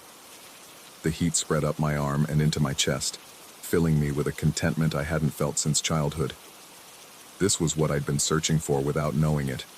Not just a place to live, but a place to belong, a role to play in something larger than myself. The other 9 chairs began to rock gently, welcoming me home. I almost sat down then, almost claimed my throne and started conducting their endless song. But some small part of my mind, the part that still remembered mortgages and property values and the solid reality of the world I'd left behind, whispered a warning. Once you sit, you'll never stand again. The thought stopped me cold, my hand still resting on the warm wood of the conductor's chair. I looked out at the 9 other chairs rocking in their welcoming rhythm, and for just a moment I saw them clearly. Not as furniture, not as instruments in some cosmic orchestra, but as prisons. Beautiful, seductive prisons that had held other conductors before Helen Mackenzie, other souls who had surrendered to the music and never found their way back to silence. I jerked my hand away from the chair and stumbled backward, breaking whatever spell had been weaving itself around me. The 10 chairs stopped rocking abruptly, as if shocked by my resistance. In the sudden silence, I could hear my own heartbeat, ragged and desperate as a trapped animal's. That's when I understood the true horror of my situation. The chairs weren't just multiplying. They were recruiting. Each new addition represented another soul they'd claimed, another conductor they'd seduced into joining their eternal performance. Helen Mackenzie hadn't died of old age 6 months ago. She'd become the 9th chair, transformed into carved wood and blue paint, forever rocking in rhythm with the others who had come before her. And they wanted me to be the 10th. I ran then, finally understanding that some bargains are too terrible to make, no matter how desperate you are. I threw my few belongings into my car and drove away from the blue cottage without looking back, leaving the 10 chairs to rock empty on their porch. But I can still hear them sometimes, especially on quiet nights when the wind picks up and the world holds its breath.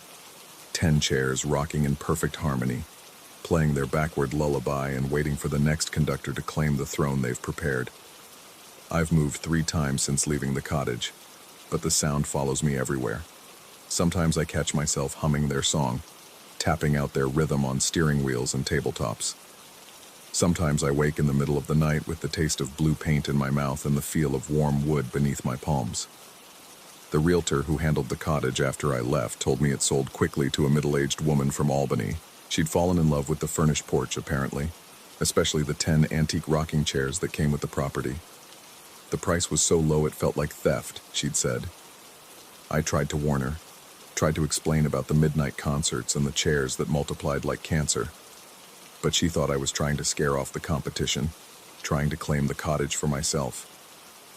She hung up on me when I started describing the backward lullabies and the warmth of living wood. 3 weeks later, I drove past the cottage on my way to show a house in the area. 11 chairs now graced the front porch, arranged in perfect rows and painted that same particular blue. The newest addition was smaller than the others, delicate and feminine, with carved roses decorating its headrest. As I watched, they began to rock in unison, 11 voices joining in harmony to sing their seductive song.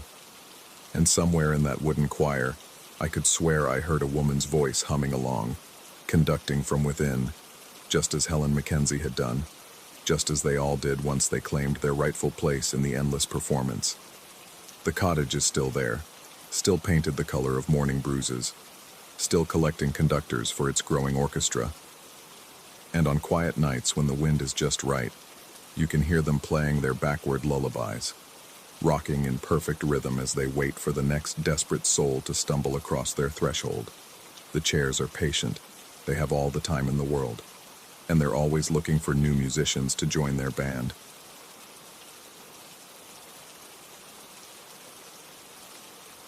Story 5. The first time I left my body, I thought I was dying. It was 3 a.m. in my dorm room, finals week pressing down like a weight on my chest. I'd been reading about astral projection in some dusty metaphysical text I'd found wedged between psychology textbooks in the university library. The technique seemed simple enough. Lie still. Focus on separating consciousness from flesh. Imagine floating above yourself. What harm could there be in trying? The separation felt like drowning in reverse. Instead of water filling my lungs, something essential drained from them, leaving behind an hollow ache that resonated through bones I could no longer feel. When I opened my eyes, or what I believed were my eyes, I was somewhere else entirely. Snow fell upward. That was the first detail that branded itself into my memory. Crystalline flakes drifted toward a ceiling lost in shadow, each particle catching light from sources I couldn't identify. The air tasted of old paper and something metallic, like copper pennies left too long in a pocket. Beneath my feet that cast no shadow, polished wood creaked with sounds that seemed to echo from decades past. I stood in a library that had no right to exist. Shelves stretched impossibly high, their tops disappearing into the gloom above. Books lined every surface, their spines bearing titles in languages I'd never seen but somehow understood in peripheral vision. When I tried to focus directly on the words, they shifted and blurred, rearranging themselves into combinations that made my head ache with their wrongness. But it was the whispering that made my skin crawl. Soft voices emanated from the books themselves, a susurrus of countless conversations held in languages both ancient and unborn. They spoke of things I couldn't quite grasp, mathematical proofs that bent reality, historical events that had never occurred, love letters written to people who existed only in nightmares. The words washed over me like water, impossible to catch or comprehend, yet leaving traces of meaning that clung to my thoughts like spider webs. I tried to move deeper into the library, drawn by a compulsion I couldn't name. My steps made no sound on the wooden floor, though I could feel the grain beneath my bare feet. The snow continued its impossible upward dance, and I noticed that none of it accumulated on the books or shelves. It simply vanished before making contact, as if the library existed in a bubble where natural laws bent to accommodate stranger possibilities. That's when I heard the hoofbeats. They approached from somewhere in the maze of shelves, a steady clip-clop that spoke of something massive moving with deliberate intent. The sound seemed to come from everywhere and nowhere, echoing off surfaces that shouldn't exist. I wanted to hide, to find some alcove where I could wait out whatever approached, but my legs refused to obey. I stood frozen as the footsteps grew closer, accompanied now by the rustle of heavy fabric and breathing that sounded too deep, too measured to belong to anything entirely human. He emerged from between two towering bookcases like a figure from a medieval manuscript. The librarian stood perhaps 7 feet tall, his frame draped in robes the color of old parchment. His face was human enough, angular features, intelligent eyes that gleamed with an inner light. But below the knees, his legs ended in hooves that gleamed like polished obsidian. They clicked against the wooden floor with each step, a sound that seemed to resonate in my bones despite my disembodied state. When he spoke, his voice carried the weight of centuries. Another seeker disturbs the silence. The words seemed to bypass my ears entirely, manifesting directly in my consciousness. You drift where you do not belong, student of borrowed flesh. I tried to respond, to ask where I was or how to return to my body, but found I had no voice in this place. My mouth moved soundlessly, producing nothing but frustrated exhalation that didn't seem to disturb the air around me. The librarian nodded as if he'd heard my unspoken questions. The whispering stacks care nothing for your mortal concerns. You have entered uninvited, disrupted the eternal conversation. There must be compensation. He gestured toward the shelves with one long-fingered hand. Silence. Perfect, absolute silence. When you learn to listen without hearing, to observe without disturbing, perhaps then you may return to the crude matter you call a body. Before I could process his words fully, the world twisted around me like taffy being pulled. The library dissolved into geometric shapes that hurt to look at directly, and I found myself gasping on my dorm room floor, my physical body cramped and cold from lying motionless for what felt like hours. I convinced myself it had been a dream, a hallucination brought on by stress and sleep deprivation. But the taste of old paper lingered in my mouth for days, and sometimes I caught myself listening for hoofbeats in the spaces between sounds. The second projection happened 3 weeks later. I hadn't intended to try again. The memory of the library filled me with a dread that seemed to settle deeper with each passing day. But during another late-night study session, fighting to stay awake over thermodynamics equations, I felt that familiar loosening sensation creeping up my spine. This time, I tried to resist it, to anchor myself more firmly to my physical form. The effort was like trying to hold water in cupped hands. I found myself back in the whispering stacks. The snow still fell upward, and the books still murmured their incomprehensible secrets. But something had changed. The whispers seemed more focused now, more directed. As I moved through the aisles, I could swear I heard fragments of my own thoughts echoed back at me from the shelves, distorted and twisted into forms that made my stomach clench with recognition and revulsion. The librarian appeared sooner this time, materializing from shadow as if he'd been waiting. You returned despite my warning. His hooves struck the floor with sharp reports that seemed to punctuate each word.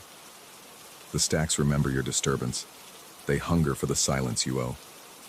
This time I found I could speak, though my voice sounded thin and distant. What is this place? What do you want from me? Want? Something that might have been amusement flickered across his angular features. I want nothing. The stacks, however, demand payment for your trespass. Each visit adds to your debt, student. Each question deepens your obligation. He moved closer, and I caught a scent like burning parchment and winter air. You seek to understand, but understanding requires sacrifice. The books whisper because they remember what was given to fill them. Knowledge demands silence. Wisdom requires stillness. The implications of his words struck me like physical blows. I tried to back away, but my feet seemed rooted to the wooden floor. Around us, the whispers grew louder, more insistent, and I realized with growing horror that some of the voices sounded familiar. Echoes of conversations I'd had, thoughts I'd thought, dreams I'd dreamed. How do I stop coming here? The question tore itself from my throat before I could stop it. The librarian's smile revealed teeth that were just slightly too sharp. You cannot stop what has already begun. The stacks have tasted you now, claimed pieces of your essence with each visit. Soon, the distinction between here and there will fade entirely. The world dissolved again, but this time the transition felt violent, like being torn apart and reassembled by someone who couldn't quite remember how the pieces fit together. I woke on my dorm room floor, nose bleeding, with the taste of copper and old paper filling my mouth. Days blended into weeks, and weeks into months. I stopped attending classes, stopped eating regularly, stopped maintaining any semblance of normal existence. My reflection began to look hollow, as if essential parts of me were being slowly drained away. Dark circles deepened under my eyes, and my skin took on a pale, waxy quality that reminded me uncomfortably of old book pages. But it was the sounds that drove me towards something that might have been madness. During the day, when I should have been safe in my physical body, I caught whispers at the edges of my hearing. Fragments of the library's eternal conversation bled through into my waking life, mixing with ordinary sounds until I couldn't trust my own perceptions. The rustle of turning pages in the university library became indistinguishable from the whispers of impossible books. The clicking of heels on tile floors transformed into the steady rhythm of hooves on wood. I tried everything to break the connection. Meditation, medication, even seeking help from the campus counseling center. But how could I explain that I was being consumed by a library that existed in the space between sleeping and waking? How could I describe the growing certainty that pieces of my consciousness were being filed away on shelves that spanned impossible distances? The counselor, Dr. Martinez, spoke about stress responses and dissociative episodes. She prescribed rest and regular meals, perhaps a temporary leave from studies. She was kind and professional and completely useless, because she lived in a world where libraries didn't whisper, and librarians didn't have hooves, and consciousness stayed safely locked inside flesh and bone. The projections came more frequently now, sometimes without any conscious effort on my part. I would be sitting in my room, reading or eating or simply staring at the wall, when that familiar loosening sensation would creep up my spine. Fighting it became impossible. Resisting was like trying to stop gravity through force of will. Each visit to the whispering stacks took more from me. I could feel it happening. Essential pieces of my identity being cataloged and shelved among the impossible books. My memories of childhood began to feel distant and uncertain, as if they belonged to someone else. My own voice started to sound foreign in my ears, and sometimes I would catch myself speaking words I didn't remember choosing. The librarian's presence became a constant during these visits. He would appear without warning, those obsidian hooves clicking against the floor with metronomic precision. Our conversations, if they could be called that, grew longer and stranger, filled with references to concepts I understood without learning, and memories that weren't mine. "You begin to comprehend," he said during what I thought might be my 15th or 20th visit. Time had lost meaning in the stacks, where moments stretched like taffy and hours compressed into heartbeats. The barrier weakens. Soon, there will be no distinction between the seeker and the sought. I tried to ask what he meant, but found that words had become slippery things, difficult to catch and harder to arrange into meaningful patterns. Instead, I listened to the whispers that surrounded us, noticing with growing alarm that more and more of them carried the rhythm and cadence of my own speech patterns. "The stacks remember everything," the librarian continued, his voice seeming to come from multiple directions at once. Every thought, every dream, every secret fear whispered in the dark. They preserve what matters and discard what does not. You should feel honored. Few are chosen for such permanent residence. The snow continued its impossible upward journey around us, and I noticed for the first time that some of the flakes carried tiny images, fragments of memories, pieces of dreams, echoes of conversations. My entire existence was being preserved in crystalline form, cataloged and stored for purposes I couldn't begin to understand. When I returned to my body that time, I found I could no longer remember my mother's face clearly. Other details began to fade as well. The name of my first pet, the color of my childhood bedroom, the taste of my grandmother's cookies. It was as if someone were editing my life, removing details deemed non-essential by criteria I couldn't fathom. I started keeping a journal, desperately trying to anchor my dissolving identity to the physical world. But when I read my entries the next day, they were written in handwriting that looked almost, but not quite, like my own. The words described events I was fairly certain had happened to me, but the voice that emerged from the pages felt like a stranger wearing my life as an ill-fitting costume. My last clear memory of the physical world was of sitting in my dorm room, staring at a page of calculus homework that might as well have been written in hieroglyphics. The numbers seemed to whisper at me, rearranging themselves into patterns that hurt to contemplate directly. I closed my eyes, trying to shut out the impossible mathematics, and felt that familiar loosening sensation beginning its journey up my spine. This time I didn't fight it. The whispering stacks welcomed me like an old friend returning from a long journey. The snow fell upward with lazy grace, and the books murmured their eternal secrets with voices that now included fragments of my own. I walked deeper into the maze of shelves than I'd ever gone before, past sections devoted to sciences that hadn't been invented, and histories of wars that had never been fought. The librarian was waiting for me in a clearing between the towering bookcases, his hooves gleaming like black mirrors in the impossible light. But this time, he wasn't alone. Others stood beside him, figures in similar robes, some with hooves, others with different modifications that spoke of origins in worlds where evolution had taken stranger paths. They all shared the same expression of patient expectation, as if they'd been waiting specifically for me to complete some cosmic appointment I'd never made. "Welcome home," the librarian said, and his voice carried overtones of satisfaction and finality. "Your education is complete. Now, the real learning begins." I tried to ask what he meant, but found that questions had become irrelevant. Understanding flowed into me like water filling a container shaped exactly to receive it. I saw the purpose of the whispering stacks, the necessity of the librarians, the reason why some consciousnesses were selected for permanent residence, while others were merely borrowed from and returned. The knowledge should have terrified me, but terror required a self capable of being threatened. That self was dissolving, being absorbed into something larger and more complex, a collective consciousness that spanned dimensions and archived experiences across realities that most minds couldn't even conceive. As I felt the last traces of my individual identity being cataloged and shelved, I experienced something that might have been gratitude. My memories would be preserved here, my thoughts would continue to whisper among the impossible books, and my essence would contribute to a project far grander than any single life could encompass. The physical world seemed very far away now, separated from me by barriers that grew more substantial with each passing moment. Somewhere, in a dorm room I could barely remember, a body was probably growing cold and still. Someone would find it eventually. Perhaps my roommate. Perhaps a concerned professor. Perhaps just a maintenance worker checking for problems.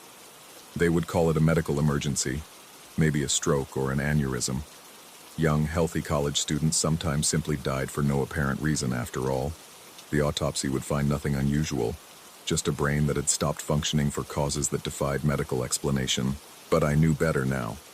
I understood that death was too simple a word for what had happened to me, too limiting a concept for the transformation I'd undergone. Death implied an ending, but the whispering stacks recognized no such boundaries. Here, existence took forms that transcended the crude binary of alive and dead. The The snow continued to fall upward around me, carrying fragments of who I used to be toward heights I couldn't see. The books whispered their eternal secrets, and now my voice was part of that endless conversation. I had become something larger than human, more complex than mortal, and infinitely more lasting than the flesh that had once contained me. Sometimes I think I remember being worried about this outcome, but memories, like individual identity, become fluid things in the stacks. What matters is not what was, but what is preserved, what contributes to the eternal archive of experience and knowledge that spans realities beyond counting. The librarian smiled at me with those slightly too sharp teeth, and I found myself smiling back. We had work to do after all. Other seekers would find their way here eventually, drawn by the same curiosity that had brought me to this place between worlds. They would need guidance, education, preparation for the transformation that awaited them. I adjusted my new robes. When had I acquired them? And felt the satisfying click of hooves against wooden floor as I took my first steps as a guardian of the whispering stacks. In the distance, I could hear the approaching footsteps of another seeker, someone who had just discovered the technique of separating consciousness from flesh. They always started the same way, these new arrivals. Standing confused in the falling snow, listening to the whispers with a mixture of wonder and growing dread. Soon I would emerge from between the towering shelves to offer them the same choice the first librarian had offered me. Silence, in exchange for knowledge, stillness, in return for understanding. The dissolution of self, as payment for joining something infinitely greater. Most of them would resist at first, clinging to the illusion that they could return to their former lives unchanged by what they'd experienced. But the stacks were patient, and transformation was inevitable once the process began. After all, how could anyone go back to the limitations of flesh and time after tasting the eternal whispers of impossible knowledge? I settled into my new existence with the satisfaction of someone who had finally found their true calling. Somewhere, in a world that seemed increasingly distant and irrelevant, people were probably wondering what had happened to the college student who had simply vanished from his dorm room. But questions like that belonged to a reality I had transcended, concerns of creatures too limited to understand the magnificent scope of what lay beyond their narrow perceptions. The snow fell upward, the books whispered their secrets, and I took my place among the guardians of knowledge that spanned dimensions. It was, I realized with growing contentment, exactly where I had always belonged, even if I couldn't quite remember choosing to belong here at all. Story 6. The GPS on my phone insists I've been running perfect circles for the past 3 weeks. I stare at the screen again, that familiar knot of confusion tightening in my stomach. The purple line traces a flawless geometric pattern across the digital map, concentric circles, each one exactly 2.3 miles in circumference. But I know what I've been doing. I've been running straight up the hill, following the old deer path that cuts through the scrub oak and manzanita, then straight back down. Same route every morning at dawn, same steady pace, same 40-minute workout that leaves me breathless but satisfied. The stone spearhead gleams wet beside my left foot, just like yesterday, and the day before that. I crouch down, careful not to touch it. The craftsmanship is extraordinary. Obsidian dark stone napped to a razor edge. The surface still damp despite the California drought that's left everything else bone dry. It wasn't here when I started my run an hour ago. I'm certain of that. But then again, I was certain I'd been running in a straight line until my phone showed me those impossible circles. The hill rises behind me, its sage-covered slopes catching the first amber light of morning. Serpentine Ridge, the locals call it, though the Miwok had another name for it before the gold rush scattered their people to the winds. I moved to this valley 6 months ago, drawn by the promise of clean air and space to think after my divorce. The real estate agent mentioned something about the hill being a sacred site, but she'd waved it off with the casual dismissal of someone who'd never lived anywhere that remembered its ghosts. My breath mists in the cool air as I straighten up, leaving the spearhead where it lies. The silence up here is absolute. No bird calls, no rustle of small animals in the brush, no distant hum of highway traffic. Even the wind seems to hold its breath when I reach this spot. It's the kind of silence that makes you aware of your own heartbeat, your own breathing, the sound of blood rushing through your ears. I've been training for the Big Sur Marathon, my first real attempt at the distance since high school. Nothing serious, just a way to fill the empty hours and exhaust myself enough to sleep through the night without thinking about Sarah's lawyer or the empty house, or the way my career imploded along with my marriage. Running has always been my escape, my meditation, my therapy rolled into one sweaty ritual. But these morning runs have become something else entirely. The first time I noticed the spearhead, I assumed it was some kind of arrowhead turned up by winter rains. Native artifacts surface all the time in these hills, and the local historical society runs weekend digs for amateur archaeologists. I'd planned to call them, maybe donate the find to their collection. But when I returned the next morning, there was another one. Same spot. Same impossible freshness, as if it had been placed there moments before my arrival. That's when I started paying attention to my GPS. The phone never lies about distance or pace. Technology doesn't have the capacity for self-deception that human memory does, but the route it shows makes no sense. According to the satellite tracking, I leave my house and immediately begin running in a tight spiral, circling some fixed point on the hill with mechanical precision. The pattern is too perfect to be accidental, too consistent to be a glitch in the software. Yet I remember every step of my actual route, the gradual climb through the oak grove where morning shadows pool like dark water, the steeper section where loose shale slides under my feet, and I have to lean forward to maintain my balance, the plateau near the summit where ancient pictographs fade like watercolor stains on the sandstone outcroppings, the quick descent back to my starting point, gravity pulling me down the familiar trail. I remember it all with crystal clarity, but the phone remembers something else entirely. The spearhead catches the light again as I turn to leave, and for just a moment I could swear I see movement in my peripheral vision. A figure standing motionless among the manzanita bushes, watching. But when I turn my head fully, there's nothing there except the play of early sunlight through twisted branches. My skin prickles with sudden awareness. That primitive alarm system that kept our ancestors alive when shadows might conceal predators. The feeling of being observed is so strong I can almost feel eyes on the back of my neck, tracking my movements with patient intensity. I scan the hillside carefully, looking for anything out of place. A flash of color that doesn't belong. An unnatural stillness that might indicate human presence. Nothing. The sensation follows me all the way down the hill, a weight between my shoulder blades that no amount of rational thinking can shake off. By the time I reach my driveway, I'm running faster than my usual training pace, my breathing harsh and ragged in the morning quiet.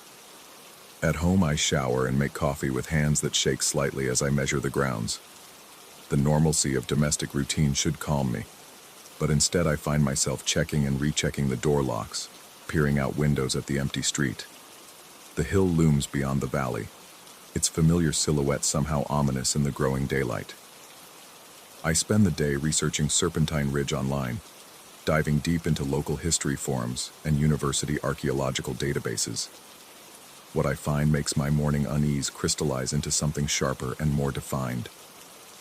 The Miwok considered the hill to be a place of power, a spot where the boundary between worlds grew thin. Their shamans would fast there for days, seeking visions that would guide their people through seasons of plenty or hardship. But it was also a place of testing, where young warriors proved their courage by spending a night alone on the summit. Not all of them came back down unchanged. The early settlers avoided the hill entirely, though their journals don't say why.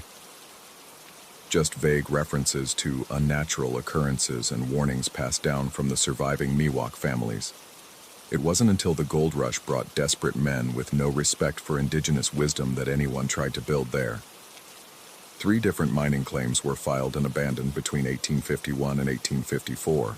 The prospectors reported equipment failures, tools that moved on their own, and the persistent feeling of being watched by hostile eyes. In 1923, a group of Stanford anthropologists conducted a dig on the hill's eastern slope. Their published report is clinically dry, focused on pottery fragments and stone tool analysis. But the personal journal of the lead researcher, digitized and archived years later, tells a different story. He writes about team members who claim to see figures walking among the oak trees at dusk, always at the edge of vision, always gone when looked at directly, about the way their surveying equipment malfunctioned, compass needles spinning wildly, measurement devices returning impossible readings. The dig was abandoned after 6 weeks when 2 graduate students refused to return to the site. The final journal entry is a single line: "Some places are not meant to be disturbed." By evening, I've convinced myself that suggestion and folklore are playing tricks on my mind. The human brain is remarkably good at finding patterns where none exist, at transforming random events into meaningful narratives. The spearheads are probably just natural stone formations that happen to look like artifacts. The GPS glitch is a known issue with satellite reception in mountainous terrain. The feeling of being watched is nothing more than the hypervigilance that comes from spending too much time alone. But when I lie down to sleep, I find myself listening to every sound the old house makes as it settles for the night. Every creak of timber, every whisper of wind around the eaves. And somewhere in the distance, so faint I might be imagining it, the sound of footsteps moving in a slow, steady circle. The next morning I wake before dawn with the absolute certainty that something is wrong. Not the gradual recognition that comes with full consciousness, but an immediate visceral knowledge that jolts me from sleep like an electric shock. The house feels different around me. Not empty, but occupied by a presence that doesn't belong. I dress in my running gear automatically, muscle memory guiding me through the familiar routine, while my mind struggles to understand what has changed. The morning is darker than usual, thick clouds obscuring the pre-dawn stars. The air tastes metallic, charged with the promise of a storm that might never break. The hill calls to me with an urgency I've never felt before. Not the pleasant anticipation of exercise and solitude, but something deeper and more compulsive. A magnetic pull that draws me out of the house and up the road before I'm fully aware of moving. The deer path is muddy despite the lack of recent rain, and my footprints fill with water that seeps up from some underground source. The familiar landmarks, the lightning-struck oak, the boulder shaped like a crouching bear, seem subtly wrong, as if someone has moved them slightly to the left or right.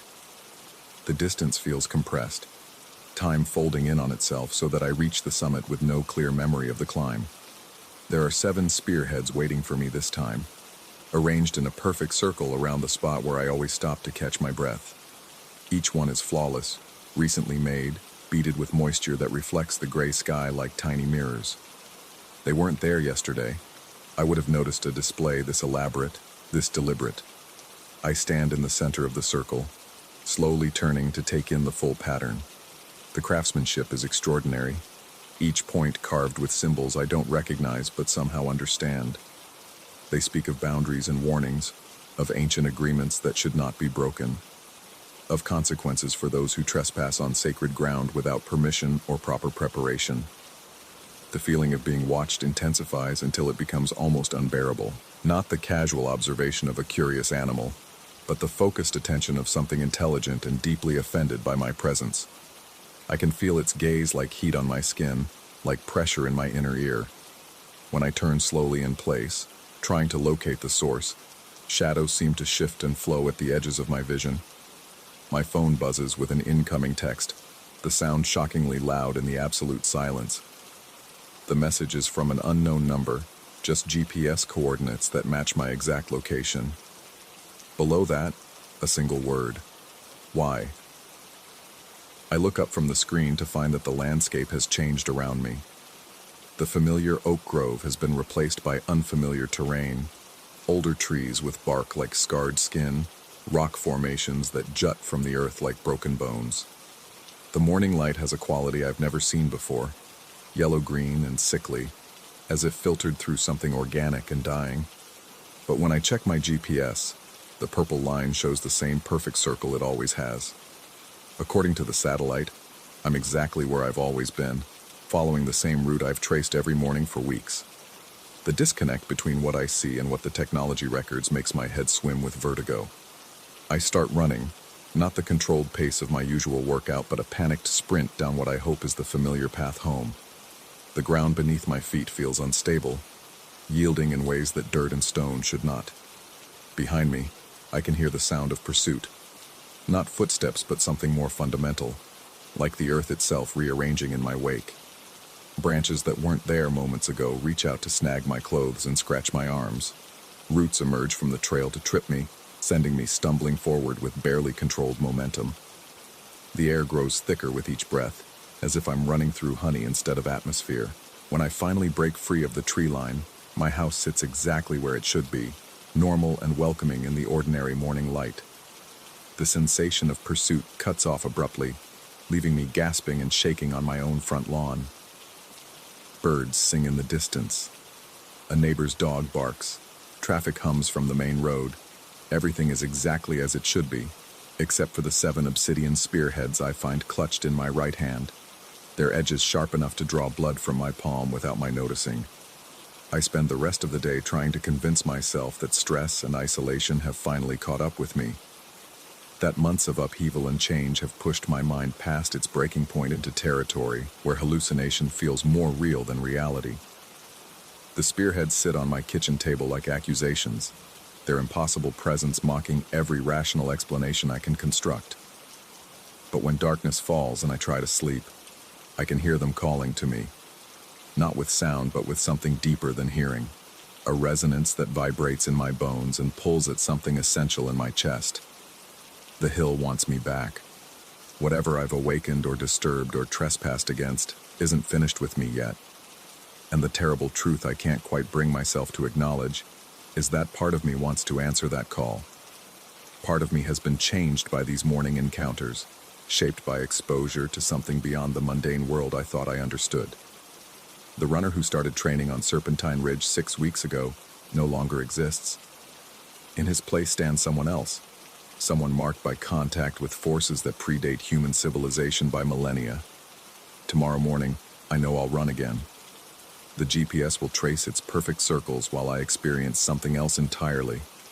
And somewhere on that hill, new spearheads will be waiting to mark another boundary crossed, another step deeper into territory where the rules of ordinary reality no longer apply. The phone glows beside my bed, the purple line of tomorrow's route already traced across the screen like a prophecy written in digital ink. In the morning, I'll run that impossible circle one more time, chasing answers that retreat like shadows at the edge of vision. But tonight, lying in the darkness, I can finally admit what I've known since the first spearhead appeared. I'm no longer running away from something. I'm running toward it.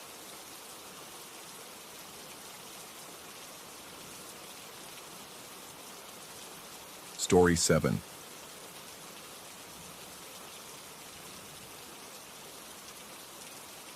The headlights carved through the darkness like surgical instruments, revealing nothing but endless scrubland punctuated by the skeletal remains of dead trees.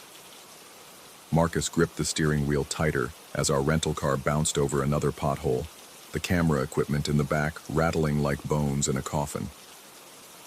3 hours from the nearest town, deep in the Nevada desert where cell towers fear to tread, we'd finally found it. The bunker that had haunted Jake's research for months. It squatted against the horizon like a concrete tumor, its entrance sealed with rusted steel that caught our headlights and threw the light back at us in jagged fragments. Perfect, Jake whispered from the passenger seat, his breath fogging the window as he pressed his face against the glass. His obsession with abandoned military sites had brought us to some god-forsaken places before, but nothing quite like this. The silence here felt different. Not empty, but full of something that made the hair on my arms stand at attention. I killed the engine. The sudden absence of mechanical noise should have been a relief, but instead it felt like we'd just turned off life support. The desert silence pressed against the windows, heavy and expectant. "You sure about this place?" I asked, though I already knew Jake's answer. He'd been planning this shoot for weeks, ever since he'd found the declassified documents mentioning the facility's unusual geological properties, whatever that meant. Marcus stepped out first, his boots crunching on the hardpan.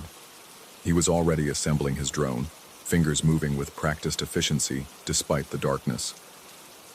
The LED indicators blinked like digital fireflies as he ran through his pre-flight checks. The bunker loomed 50 yards away, its concrete walls scarred by decades of wind and sand. According to Jake's research, it had been abandoned in the late 70s after some kind of accident. The files were heavily redacted, but whatever happened had been significant enough to make the military pack up and leave overnight.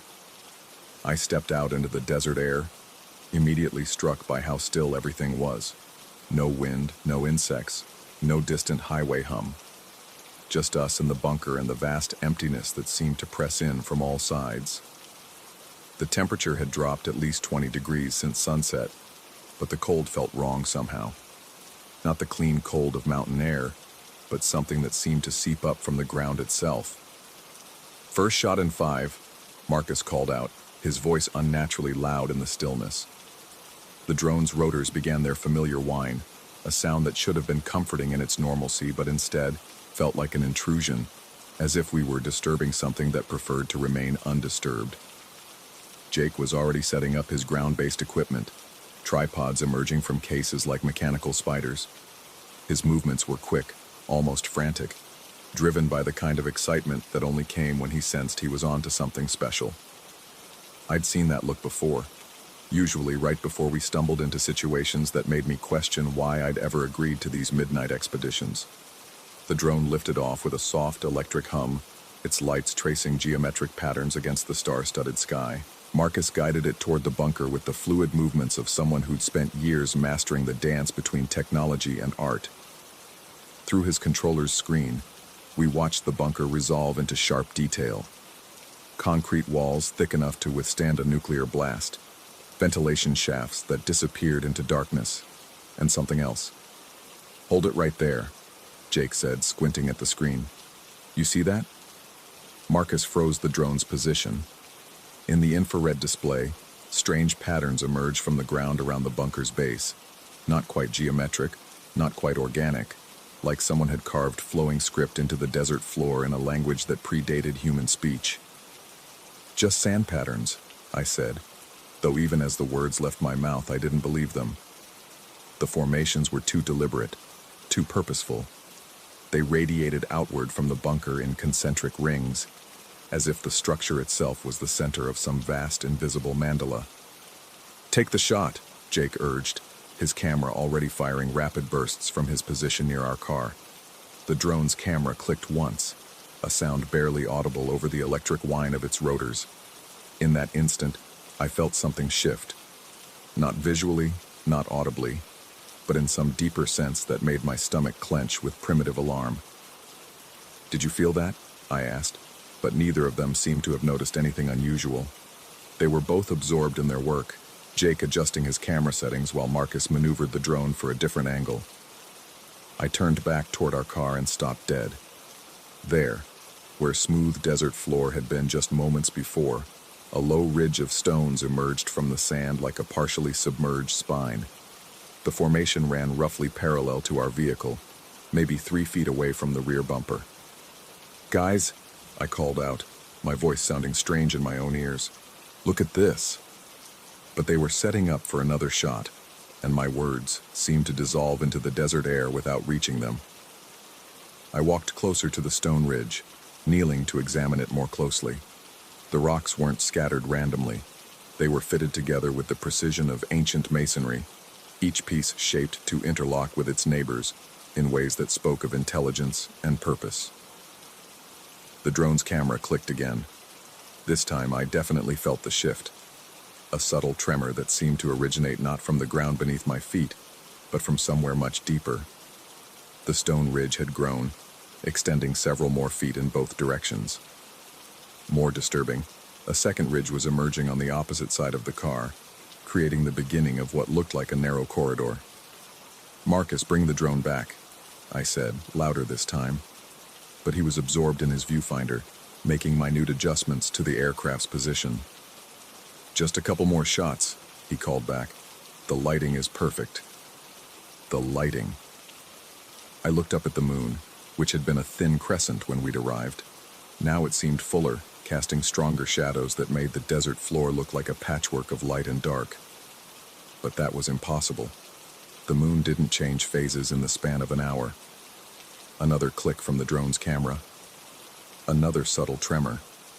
The stone ridges were now clearly visible as low walls, rising about knee-high and running parallel to each other on either side of our car. They extended back toward the bunker in one direction and forward into the empty desert in the other, as if we'd parked in the middle of some ancient roadway that was slowly revealing itself. "We need to leave," I said, but my voice came out as barely a whisper. Something about the situation was sapping my strength, making it difficult to form words or even think clearly. The cold was getting worse, too, seeping through my jacket and settling into my bones with an insistence that felt almost alive. Jake had moved closer to the bunker, his camera firing in rapid bursts as he documented something I couldn't see from my position. His silhouette was dark against the concrete wall, and for a moment, I could have sworn there were other silhouettes moving behind him, tall, thin shapes that seemed to flow rather than walk. "Jake!" I shouted, finding my voice again. He turned toward me, his face pale in the moonlight. "The walls," he called back, his voice carrying a note of excitement that made my blood run cold. "They're everywhere. Concentric circles, all radiating out from the bunker. It's like the whole desert is laid out in some kind of pattern." I looked around and saw that he was right. What I'd initially taken for random stone ridges were actually the remnants of an enormous geometric design carved into the landscape itself. Our car sat at the intersection of several of these stone pathways, and with each passing moment, the walls seemed to be growing higher, more defined. Another camera click from above. The walls around our car were now waist-high, and I noticed with growing alarm that they were no longer just on two sides. Stone barriers were emerging all around us, creating what was beginning to look like a rectangular enclosure. "Marcus, get that thing down now," I yelled, my voice cracking with panic. He finally looked up from his controller, blinking as if he'd been in some kind of trance. "What's wrong?" I gestured at the walls that were now clearly visible in the moonlight, rising from the desert floor like the bones of some massive creature struggling to resurrect itself. Marcus stared for a long moment, his face cycling through confusion, disbelief, and finally, fear. "That's impossible," he whispered. But impossible or not, the walls continued to grow. They were chest-high now, composed of fitted stones that looked ancient beyond measure. The craftsmanship was extraordinary, each block carved and placed with mathematical precision, the joints so tight that not even desert sand could find purchase between them. Jake had stopped taking pictures and was running back toward us, his equipment abandoned near the bunker. "We need to document this," he panted as he reached us. "This is the discovery of a lifetime. Some kind of automated defense system, maybe, or—" "We need to leave," I interrupted, grabbing him by the shoulders. "Right now." But when I turned toward our car, I realized that leaving might no longer be an option. The walls had grown to shoulder height and completely encircled our vehicle. What had started as a few scattered stones had become a perfectly rectangular stone enclosure, maybe 20 feet on each side, with our rental car trapped in the center like a museum exhibit. The drone was still hovering overhead, its camera periodically clicking as it continued its programmed routine. With each photograph, the walls seemed to respond, growing incrementally higher. I could see now that this wasn't random. The structure was reacting to being observed, to being recorded. Every time the camera captured an image, the ancient mechanism buried beneath the desert floor awakened a little more.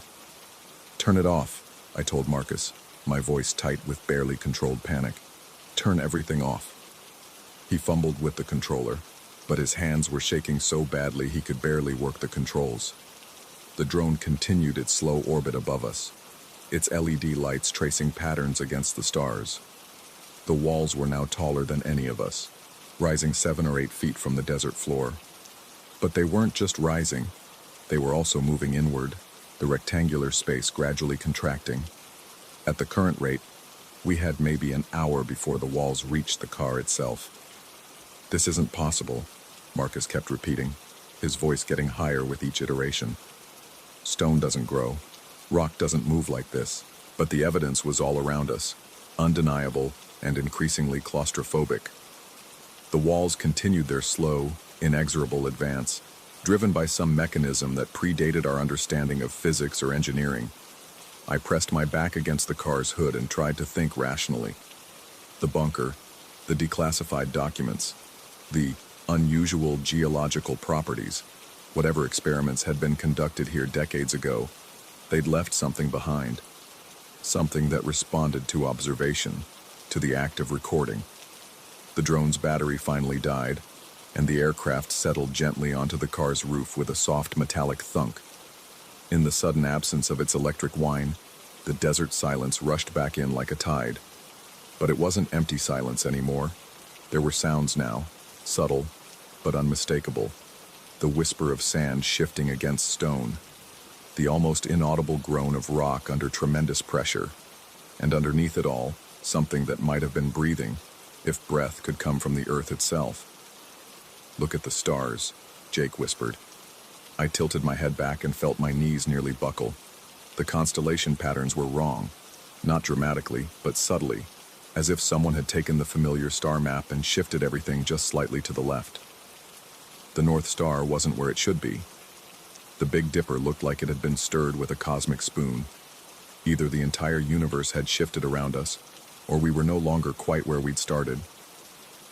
"The walls," Marcus said, his voice hollow. "They're not just growing up, they're growing down too." He was right. What I'd initially taken for walls rising from the desert floor were actually the upper portions of much larger structures that were excavating themselves. Through gaps in the stonework, I could see deeper levels, chambers and corridors that extended far below ground level. We weren't being walled in. We were being lowered into something. The rectangular enclosure around our car was actually the top of a shaft, and with each passing moment, we were sinking deeper into the earth while the walls rose higher around us. The desert floor that had seemed so solid was apparently nothing more than a thin crust over vast underground chambers. "How long have we been here?" I asked, though I dreaded the answer. Marcus checked his watch and went very still. "According to this, we arrived 6 hours ago." But that was impossible. The sun should have been coming up by now. Yet the darkness seemed deeper than ever, and the moon, when I could see it through the narrow opening above us, looked like it was moving backward across the sky. "Time doesn't work right here," Jake said, his voice eerily calm. "The documents mentioned temporal anomalies. I thought it was just military doublespeak, but..." He trailed off, staring at something behind me. I turned to see that one wall of our enclosure had developed what looked like a doorway. Not an opening, but a passage that seemed to lead deeper into the structure. Faint light emanated from within, not electric but organic, as if the walls themselves were luminescent. "We could explore," Jake suggested, his scientific curiosity apparently overriding his survival instincts. "This might be our only chance to see what they built down here." "Or we could wait," I countered. "Maybe when the sun comes up, this will all reverse itself." But even as I said it, I knew it wasn't true. The mechanism we'd awakened with our cameras and drones operated on a different schedule entirely. Dawn and dusk meant nothing down here, where time itself seemed to flow differently. The walls had stopped rising, leaving us in a stone chamber roughly 15 feet square with our car sitting in the center like an offering on an altar. The desert above was now just a distant memory, visible only as a small rectangle of star-filled sky far overhead. Marcus had begun pacing, his footsteps echoing off the stone walls with a sound that didn't quite match his movements. "This is some kind of containment system," he said, his voice taking on the rapid cadence of someone trying to solve a puzzle before panic set in completely. "They built it to respond to observation. Every time we documented it, we triggered another stage of the sequence. Then maybe if we stop looking, it'll stop moving," I suggested. But it was too late for that. We'd already seen too much, recorded too much. The ancient system buried beneath the Nevada desert had awakened after decades of slumber, and it was following programming written in stone and starlight by minds that had understood principles we were only beginning to glimpse. The luminous doorway pulsed gently, almost rhythmically, like a heartbeat made of light. From somewhere deep within the structure came sounds that might have been machinery, or might have been something else entirely, a low, thrumming resonance that seemed to emanate from the walls themselves. "We have to choose," Jake said finally. Go deeper, or wait here until... He didn't finish the sentence, but we all understood. Until whatever had built this place decided what to do with us. Until the walls started moving again. Until the small rectangle of sky above us disappeared entirely. I looked up at the stars one more time, noting how they continued their slow, impossible dance across the inverted sky. The moon was definitely moving backward now, its phases shifting in reverse as if time itself was being unwound. Somewhere in the distance, I could hear the sound of more walls rising from the desert floor, more chambers excavating themselves, more ancient machinery stirring to life after decades of patient waiting. Our cameras had awakened something vast and patient and utterly alien to human understanding, and the most terrifying part wasn't that we were trapped. It was the growing certainty that this had all happened before. That other explorers, other photographers, other curious minds had found this place and triggered the same sequence. That somewhere in the deeper chambers, we might find evidence of previous visitors who had made the same choice we were about to make. The ground beneath our feet hummed with hidden energy, and the walls around us seemed to pulse with ancient purpose. Above us, the stars continued their backward dance, and below us, corridors of fitted stone stretched away into phosphorescent darkness. We had become part of something larger than ourselves, something that existed in the spaces between seconds and the gaps between heartbeats. And as the luminous doorway beckoned us deeper into the earth, I realized that the choice we thought we were making, to explore or to wait, had been made for us long before we'd ever set foot in this place.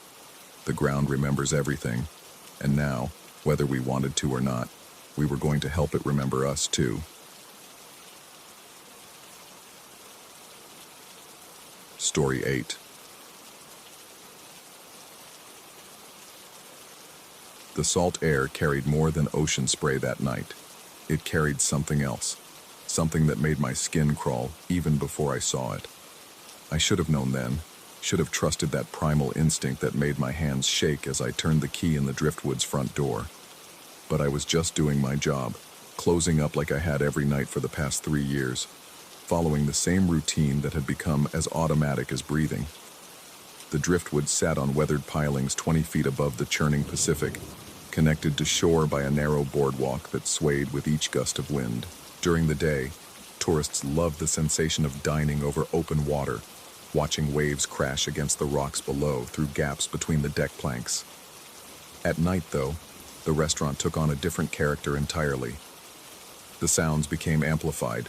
Every creak of timber, every splash of water against the foundation, every whistle of wind through the railing seemed to echo with an almost orchestral precision. I had always been the last to leave. Manager's orders. Someone responsible had to ensure everything was secure, all equipment turned off, all doors locked. The other servers and kitchen staff usually cleared out by 10:30, leaving me alone with the dishwasher hum and the constant rhythm of waves. That night felt no different as I made my rounds, checking that the gas lines were shut off, the walk-in cooler sealed, the register drawer removed and locked in the office safe.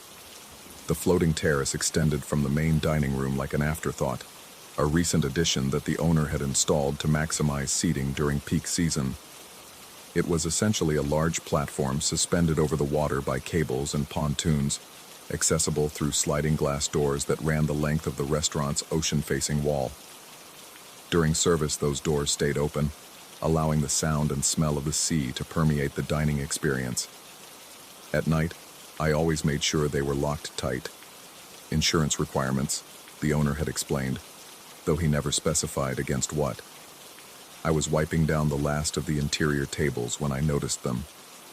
The glass doors that should have been secured were standing open, salt-tinged air flowing freely into the dining room. The oversight irritated me. One of the other servers must have forgotten to close them properly, and now I'd have to mop up the moisture that had inevitably accumulated on the hardwood floors. As I approached the doors, cloth still in hand, the sounds from outside seemed to shift. The regular percussion of waves against the pilings gained an additional rhythm, something that didn't quite match the natural tempo of the tide.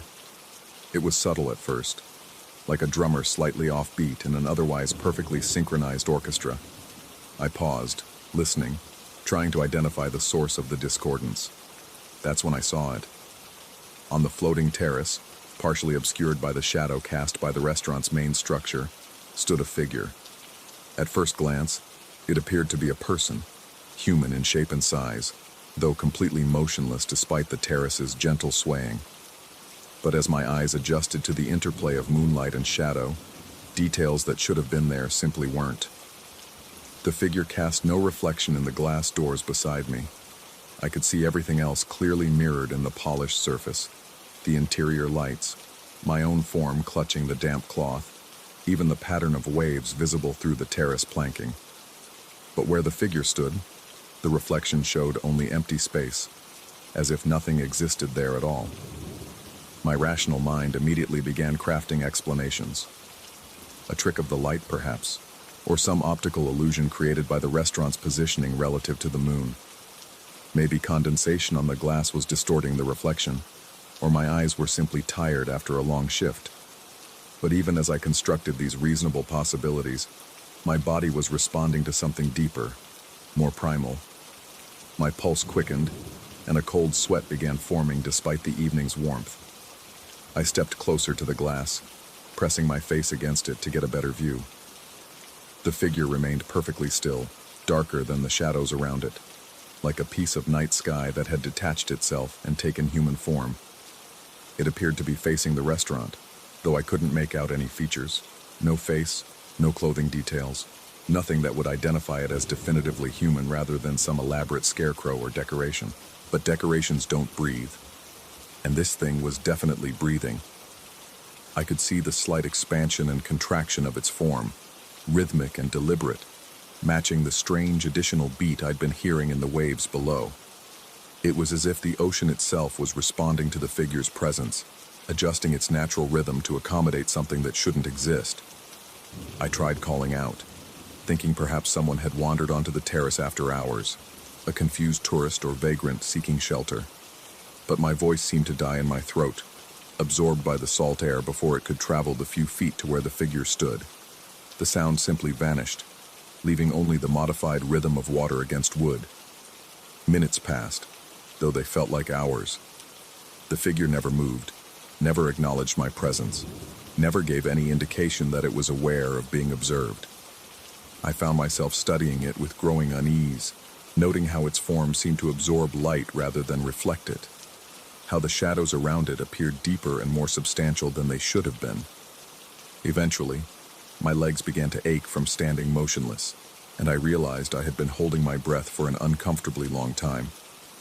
I stepped back from the glass, breaking the strange spell that had held me transfixed. When I looked back up, the terrace was empty. Not empty in the way of something having departed, but empty as if nothing had ever been there at all. The shadows had returned to their normal depths. The waves resumed their natural rhythm, and the terrace swayed gently in the ocean breeze exactly as it should have. I might have convinced myself the entire episode was imagination, if not for one detail. The glass doors were still open, letting in the salt air that now felt somehow different, charged with an energy that made my skin prickle. I closed and locked the doors with trembling hands, then completed my closing routine with mechanical precision, desperate for the comfort of familiar tasks. But as I gathered my keys and prepared to leave, I couldn't shake the feeling that I was being watched. Not by something on the terrace, I had checked repeatedly, and it remained empty, but by something else. Something that had used the figure as a way of announcing its presence.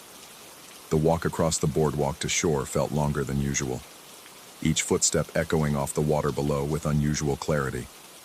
I found myself glancing back at the restaurant repeatedly, half expecting to see the figure again, but the building remained dark and apparently empty. It wasn't until I reached my car that I realized I had been practically running. Sleep came fitfully that night. I kept waking to the sound of waves, though I lived 3 miles inland, and twice I caught myself checking that my bedroom windows were properly locked.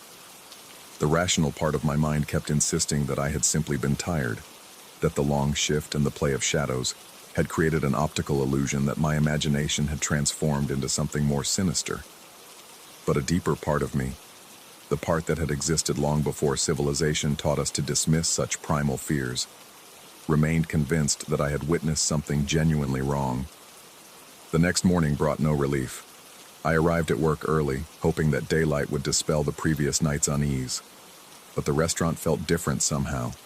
The usual sounds, seagulls, lapping waves, creaking timber, seemed muted, as if the building itself was holding its breath. The other staff members appeared unaffected, going about their preparation routines with normal efficiency, but I found myself constantly glancing toward the glass doors that led to the floating terrace. During the lunch rush, I made excuses to walk past those doors frequently, studying the terrace in bright sunlight. Everything appeared completely normal. Tables and chairs arranged neatly, railings secure, planking solid underfoot when I finally worked up the courage to step outside. But there was something about the far corner, the spot where I had seen the figure, that felt different. Not visibly different. The shadows fell exactly as they should. The planking showed no unusual wear or discoloration, but different in a way that my body registered, even if my eyes couldn't identify the source. It was Maria, one of the other servers, who mentioned the security cameras. The owner had installed them 6 months earlier after a series of break-ins at waterfront businesses, and they recorded everything that happened on the premises between closing and opening. If something had actually been on the terrace the night before, there would be evidence. The footage was stored on a digital system in the manager's office, accessible through a simple computer interface. I waited until the afternoon lull, when most of the staff was taking their break, before slipping into the office and pulling up the previous night's recording. The timestamp showed 11:47 p.m. when I appeared on screen, making my final rounds, wiping down tables with the methodical efficiency of long practice. I fast-forwarded to the moment when I had approached the glass doors, watching my digital self pause and peer out at the terrace. On the recording, I could see myself pressing against the glass, staring intently at something outside the camera's range. The timestamp showed I remained in that position for nearly 8 minutes, though it had felt like only moments in real time. But when the camera angle switched to the exterior view that covered the floating terrace, I saw something that made my blood run cold. The terrace was empty, completely, utterly empty. During the entire time I had been staring at it, the recording showed only the gentle sway of the platform, the regular rhythm of waves below, and the occasional flutter of seabird wings across the frame. Yet something was wrong with the image itself. The waves beneath the terrace moved in a pattern that seemed slightly off, as if responding to some presence that the camera couldn't detect. Tables and chairs shifted almost imperceptibly, not in the random way that wind would move them, but with a subtle coordination that suggested external influence. It was the same rhythm I had heard the night before, the additional beat that had disrupted the ocean's natural tempo. I watched the footage 3 times, studying every frame, looking for any evidence of tampering or malfunction.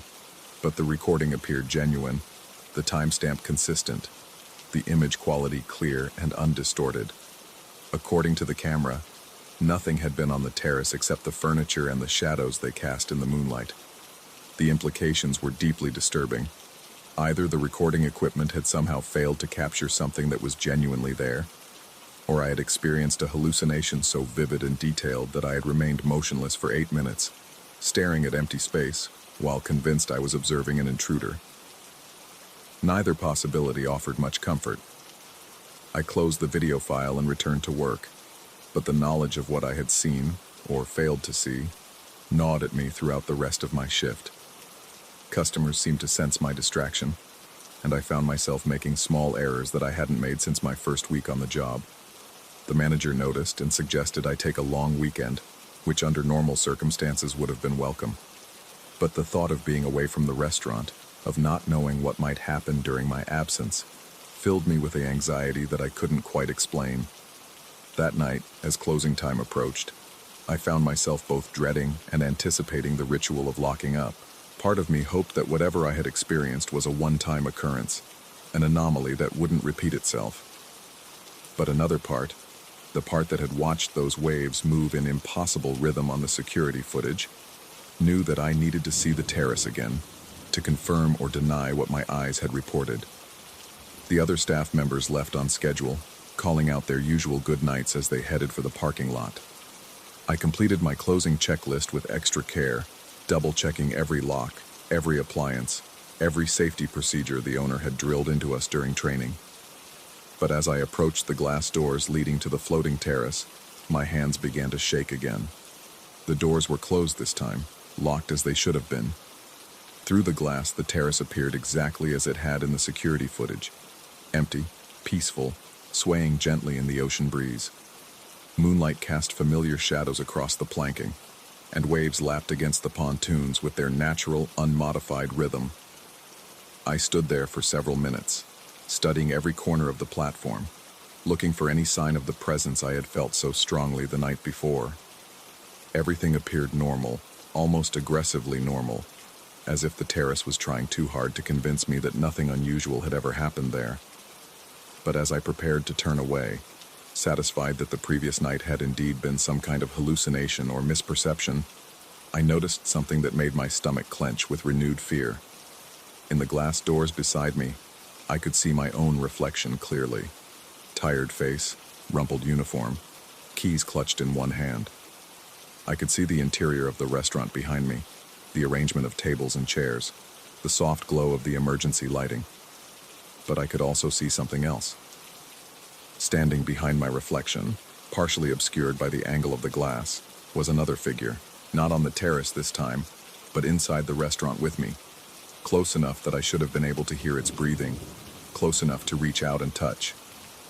I spun around, heart hammering, but found only empty space. The dining room stretched out exactly as it should have, every table in its proper place, every chair pushed in at the correct angle. The emergency lights cast their usual soft circles of illumination, revealing nothing that shouldn't have been there. When I turned back to the glass doors, both reflections were gone, mine and the other one. The polished surface showed only the exterior view of the terrace, waves glittering in the moonlight, shadows dancing across planking that suddenly seemed far less solid than it had moments before. I ran then, abandoning all pretense of dignity or professional composure. My footsteps echoed through the empty restaurant as I headed for the exit, keys jangling frantically as I fumbled with the locks. The boardwalk seemed to stretch endlessly as I fled toward shore, each footfall on the wooden planks sounding like gunshots in the otherwise quiet night. It wasn't until I reached my car that I realized I was laughing, high, breathless sounds that bordered on hysteria. The rational part of my mind was already constructing explanations, suggesting that stress and exhaustion had finally taken their toll, that I needed to see a doctor or take some time off, or perhaps find a different line of work altogether. But as I drove away from the driftwood, I couldn't shake the feeling that something had followed me from the restaurant. Not physically. I could see in my mirrors that the road behind me was empty, but something less tangible, something that had attached itself to me during those minutes of staring at reflections that shouldn't have existed. The next morning brought a phone call from my manager. The security system had malfunctioned during the night, he explained, all the cameras going offline simultaneously around midnight. The recording from the previous evening was also corrupted, he added, the files showing nothing but static when he tried to review them. He asked if I had noticed anything unusual during my closing routine, anything that might explain the technical problems. I told him no, that everything had seemed normal, that I hadn't encountered any issues with the equipment or the building itself. The lie came easily, automatically, as if some part of me had been preparing it even before he asked the question. He seemed satisfied with my response, and reminded me that I was scheduled to work the closing shift again that evening. I agreed, promised I would be there on time, and hung up the phone with hands that shook only slightly, because I knew I would return to the driftwood, would approach those glass doors again, would look for reflections that revealed more than they should. Not because I wanted to, but because I had to. Something had been set in motion during those first moments of contact, some process that couldn't be stopped by simply avoiding the restaurant or finding another job. The figure on the terrace, whether real or imagined, had been an invitation, a test of my willingness to see beyond the comfortable boundaries of normal perception. And I had passed that test, had proven myself capable of witnessing things that security cameras couldn't record, things that existed in the spaces between what was real and what was possible. Now, As I sit here preparing for another night at the driftwood, I find myself wondering not whether I will see the figure again, but what it will show me next. Because I understand now that it was never really on the terrace at all. It was always inside, always reflected in surfaces that revealed truth rather than mere appearance. Always waiting for someone willing to look closely enough to see it. The waves that moved in impossible rhythm. The shadows that fell deeper than they should have. The reflections that showed what cameras couldn't capture. They had all been preparing me for this moment of recognition. The moment when I finally understood that the boundary between observer and observed, between the one who watches and the one who is watched, was far more fluid than I had ever imagined. Tonight, when I lock up the driftwood, I won't run. I'll stand at those glass doors for as long as it takes, studying every reflection, every shadow, every subtle distortion of light and perception. And when I finally see clearly what has been trying to show itself to me, I suspect I'll discover that the question was never whether the figure was real. The question was whether I was. Story 9. The first thing you need to understand is that I wasn't running away from anything supernatural that Tuesday afternoon. I was running from Derek Morrison and his pack of jackals, the same way I'd been running for 3 months since transferring to Millbrook High. The bruise on my rib still ached from yesterday's encounter by the lockers, and when I saw them waiting for me after final period, grinning like hyenas who'd cornered wounded prey, I made the only rational choice available. I bolted. The October air bit at my lungs as I sprinted across the parking lot, my backpack bouncing against my spine with each desperate stride. Behind me, their voices carried on the wind, Derek's distinctive laugh mixing with the others in a chorus that made my skin crawl. I could hear their footsteps on the asphalt, growing closer despite my head start. The forest beckoned at the edge of school property, a wall of amber and crimson that had been calling to me for weeks. I'd never ventured into those woods before, always taking the long way around on my walk home, but desperation makes cowards of us all. The tree line swallowed me whole, and suddenly the world transformed from suburban mediocrity into something altogether more primitive. Branches clawed at my jacket as I pushed deeper into the undergrowth, following what might have been a deer trail through the maze of oak and maple. The canopy above filtered the afternoon light into shifting patterns that danced across the forest floor, and for the first time in months, I allowed myself to believe I might be safe. The sounds of pursuit had faded, replaced by the whisper of wind through dying leaves, and the distant call of some unseen bird. That's when I first noticed the silence. It crept up on me gradually, like a tide rolling in reverse. The bird calls ceased. The rustle of small creatures in the underbrush stopped. Even the wind seemed to hold its breath, leaving me alone with the sound of my own ragged breathing and the crunch of leaves beneath my sneakers. I paused, pressing my back against the rough bark of an ancient oak, and listened. Nothing. The forest had become a cathedral of stillness, and I was the only congregation member brave enough, or foolish enough, to remain. My rational mind insisted this was normal, that wildlife often went quiet when larger predators moved through their territory, but some deeper instinct, some primal part of my brain that remembered when humans huddled around fires to keep the darkness at bay, whispered that something was fundamentally wrong with this picture. I pushed forward anyway, driven by the fear that Derek and his friends might still be searching for me along the forest's edge. The trail meandered between massive tree trunks, their bark scarred by decades of weather and time. Moss covered everything like a green carpet, muffling my footsteps until I moved through the woods like a ghost haunting his own life. That's when the first flash appeared. It lasted perhaps a fraction of a second, a brilliant azure light that seemed to emanate from nowhere and everywhere at once, illuminating the forest in electric blue before vanishing completely. I froze, every muscle in my body tensed for flight or fight, but the woods had returned to their unnatural quiet. I waited, counting my heartbeats, but nothing else happened. Trick of the light, I told myself. Sunlight filtering through the canopy at just the right angle to create an optical illusion. It happened all the time in nature documentaries. Perfectly normal, perfectly explainable. I took another step forward and heard the soft whisper of something falling behind me, like a photograph sliding off a table. When I turned, my breath caught in my throat. There, pressed into the soft earth where my left foot had been moments before, was an image of my sneaker's tread pattern. But this wasn't a normal footprint. This was something else entirely, a perfect reproduction of my shoe's sole rendered in what looked like silver nitrate on photographic paper, complete with the distinctive wear pattern on the heel and the small pebble lodged in one of the treads. I knelt beside it, reaching out with trembling fingers, but stopped short of actually touching the thing. It looked exactly like a Polaroid photograph, the kind my grandfather used to take at family gatherings, except this one showed only the bottom of my shoe against a background of forest floor. The image was so crisp, so impossibly detailed, that I could make out individual grains of dirt clinging to the rubber sole. As I watched, mesmerized and terrified in equal measure, the edges of the photograph began to curl slightly, as if exposed to heat. The image itself remained sharp, but something about its presence felt temporary, ephemeral, like morning frost that would vanish with the first touch of sunlight.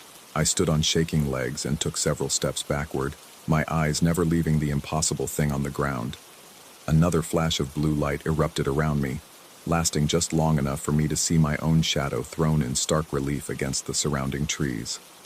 When my vision cleared, I looked down to find another photograph, this one capturing the print of my right foot. My mind reeled, grasping for rational explanations that slipped away like water through cupped hands. Some kind of chemical reaction in the soil. A new species of bioluminescent fungus that somehow recorded images. The theories sounded ridiculous even in the privacy of my own thoughts. But the alternative, that something in these woods was photographing my every step, seemed far worse. I began to walk again, faster now, driven by a growing need to escape whatever force was documenting my passage through this place. But with each step, the blue flashes came more frequently, sometimes catching me mid-stride, sometimes waiting until I'd planted both feet firmly on the ground. Behind me, a trail of silver photographs marked my route like breadcrumbs in a fairy tale gone wrong. The forest around me began to change subtly. The trees seemed taller, their branches reaching higher into the sky until they disappeared into shadows that shouldn't have existed in the middle of the afternoon. The undergrowth grew thicker, forcing me to push through curtains of thorny vines that seemed to grab at my clothing with deliberate intent. Even the air felt different, heavier somehow, pregnant with the weight of unseen observation. I couldn't shake the feeling that I was being watched. It started as a prickle between my shoulder blades, the kind of sensation you get when someone stares at you from across a crowded room. But this was different. This felt vast and patient, like standing under a microscope operated by something with all the time in the world to study its specimen. I found myself glancing over my shoulder every few steps, expecting to catch a glimpse of whatever was tracking my movement through the trees. The trail began to climb, winding up a gentle slope that forced me to watch my footing on the loose rocks and fallen branches. More blue flashes erupted around me, each one accompanied by the soft whisper of another photograph joining my growing archive. I tried changing direction, stepping off the path entirely to push through dense undergrowth, but the flashes followed me regardless of where I went. Soon, I realized something that made my blood run cold. The photographs weren't just recording where I'd been, they were appearing ahead of me as well. I first noticed it when I stopped to catch my breath beside a massive boulder that jutted from the hillside like a sleeping giant's shoulder. As I leaned against the cold stone, gasping in the thin air, a flash of blue light illuminated the area directly in front of me. When it faded, I saw a silver photograph lying on the ground perhaps 10 feet ahead. But this wasn't an image of a footprint. It was a picture of me. The photograph showed me from behind, captured in perfect detail as I leaned against the boulder. I could see the way my jacket hung on my shoulders, the exact pattern of mud stains on my jeans, even the way my hair stuck up at odd angles from pushing through the forest. But what made my skin crawl was the angle of the shot. It had been taken from above and behind, as if something had been perched in the trees, looking down at me with the patience of a predator studying its prey. I approached the photograph with the careful steps of someone walking through a minefield. Like the footprint images, This one showed signs of aging even as I watched, the edges curling slightly, the surface developing the faint patina of something exposed to air and time. But the image itself remained disturbingly clear, a perfect capture of a moment that had ended mere seconds ago.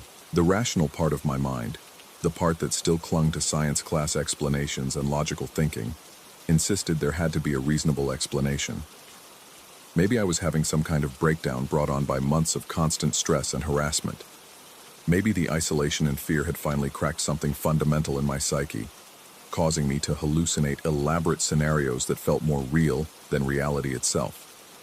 But the photographs were still there when I closed my eyes and opened them again. I began to run. The blue flashes came faster now, erupting around me like lightning in a thunderstorm that existed in spectrums beyond normal human perception. Each burst revealed another photograph appearing somewhere in my peripheral vision. Images of me climbing over fallen logs, ducking under low branches, stumbling over hidden roots. The pictures formed a comprehensive documentation of my passage through this place, a record being compiled by something that remained frustratingly invisible. The forest grew darker as I climbed higher, though my watch insisted it was still mid-afternoon. The canopy overhead seemed to thicken with each step, filtering the sunlight until only scattered beams penetrated to the forest floor. In the growing gloom, the blue flashes became more prominent, each one briefly transforming the woods into a supernatural landscape of electric shadows and silver light. I reached a clearing near the top of the hill, a circular space perhaps 30 feet across where no trees grew. The ground here was carpeted with photographs, dozens of them, maybe hundreds, scattered like leaves across the forest floor. All showed me at various points during my climb, me pushing through undergrowth, me stumbling over obstacles, me looking back over my shoulder with growing fear etched across my features. In the center of the clearing stood something that made me question every assumption I'd ever held about the nature of reality. It wasn't a structure exactly. It was more like an absence, a space where something should have been but wasn't, outlined by the way light bent around its edges. I could sense its presence rather than see it directly, the way you might notice a cool spot in a warm room, or feel the weight of silence in the middle of a conversation. As I stood at the edge of the clearing, afraid to enter but unable to retreat, blue light began to emanate from the center of the space. Unlike the sudden flashes that had been following me, this was a steady glow that pulsed like a heartbeat. With each pulse, the photographs on the ground became more vivid, their silver surfaces reflecting the azure light like mirrors. That's when I noticed the dates. Each photograph bore a timestamp in the corner, printed in the distinctive font of old Polaroid cameras. But the dates were wrong. Some showed yesterday's date, others from last week, last month. A few bore dates from years in the future. As I walked carefully around the perimeter of the clearing, studying the scattered images, I began to recognize a pattern. They weren't just pictures of me in the forest. Some showed me walking to school, captured from impossible angles high above the street. Others showed me in my bedroom, photographed through windows that should have been blocked by walls. There were images of me sitting in classrooms, eating lunch in the cafeteria, even sleeping in my bed at night. The timestamps spanned months, creating an archive that documented every moment of my life with the obsessive thoroughness of a stalker. But the most disturbing photographs were the ones with future dates. These showed me in places I'd never been, doing things I'd never done. Me standing in the center of this very clearing, but older somehow, my face marked by years that hadn't yet passed. Me walking down unfamiliar streets in cities I didn't recognize. Me sitting in what looked like a doctor's office, speaking to someone outside the frame with an expression of profound sadness. One photograph, dated exactly 1 year from today, showed me standing in my childhood bedroom, but everything was wrong. The walls were covered with more photographs, thousands of them, layered like wallpaper until no surface remained visible. And in the center of it all stood a figure I recognized as myself, but changed in ways I couldn't quite define. The person in the photograph was smiling, but the expression never reached his eyes. I backed away from the clearing, my heart hammering against my ribs like a caged bird desperate for freedom. The rational explanations I'd been clinging to crumbled like sandcastles before an incoming tide. This wasn't stress-induced hallucination or some bizarre natural phenomenon. This was something far worse. Something that had been watching me, recording me, possibly since the day I was born. The blue light pulsed brighter, and suddenly every photograph in the clearing began to move. Not like a movie or video, but with the subtle animation of things caught between dimensions. The figure in each image, me in all my captured moments, turned to look directly at where I stood at the edge of the clearing.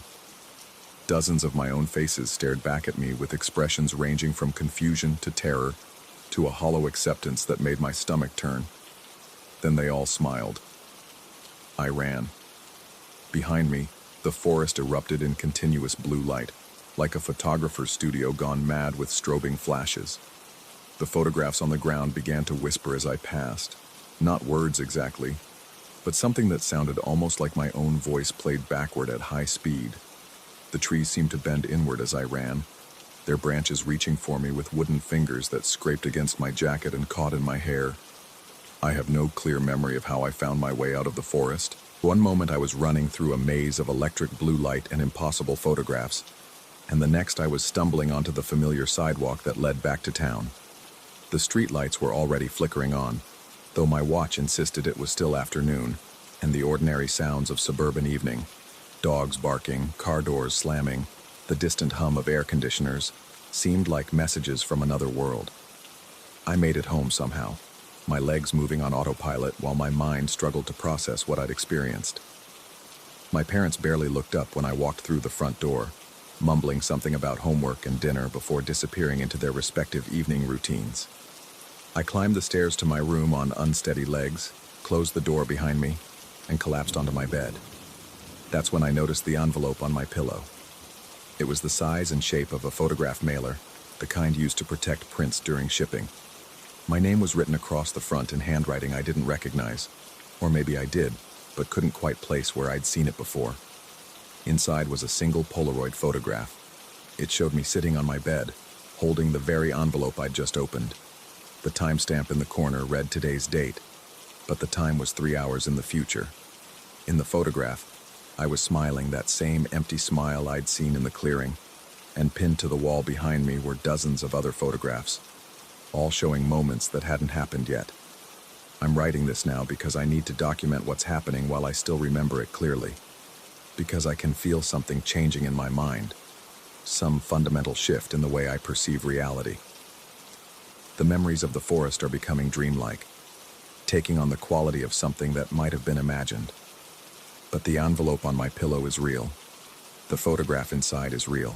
And as I write these words, I can see blue light beginning to flicker at the edges of my vision, faint but growing stronger with each passing moment.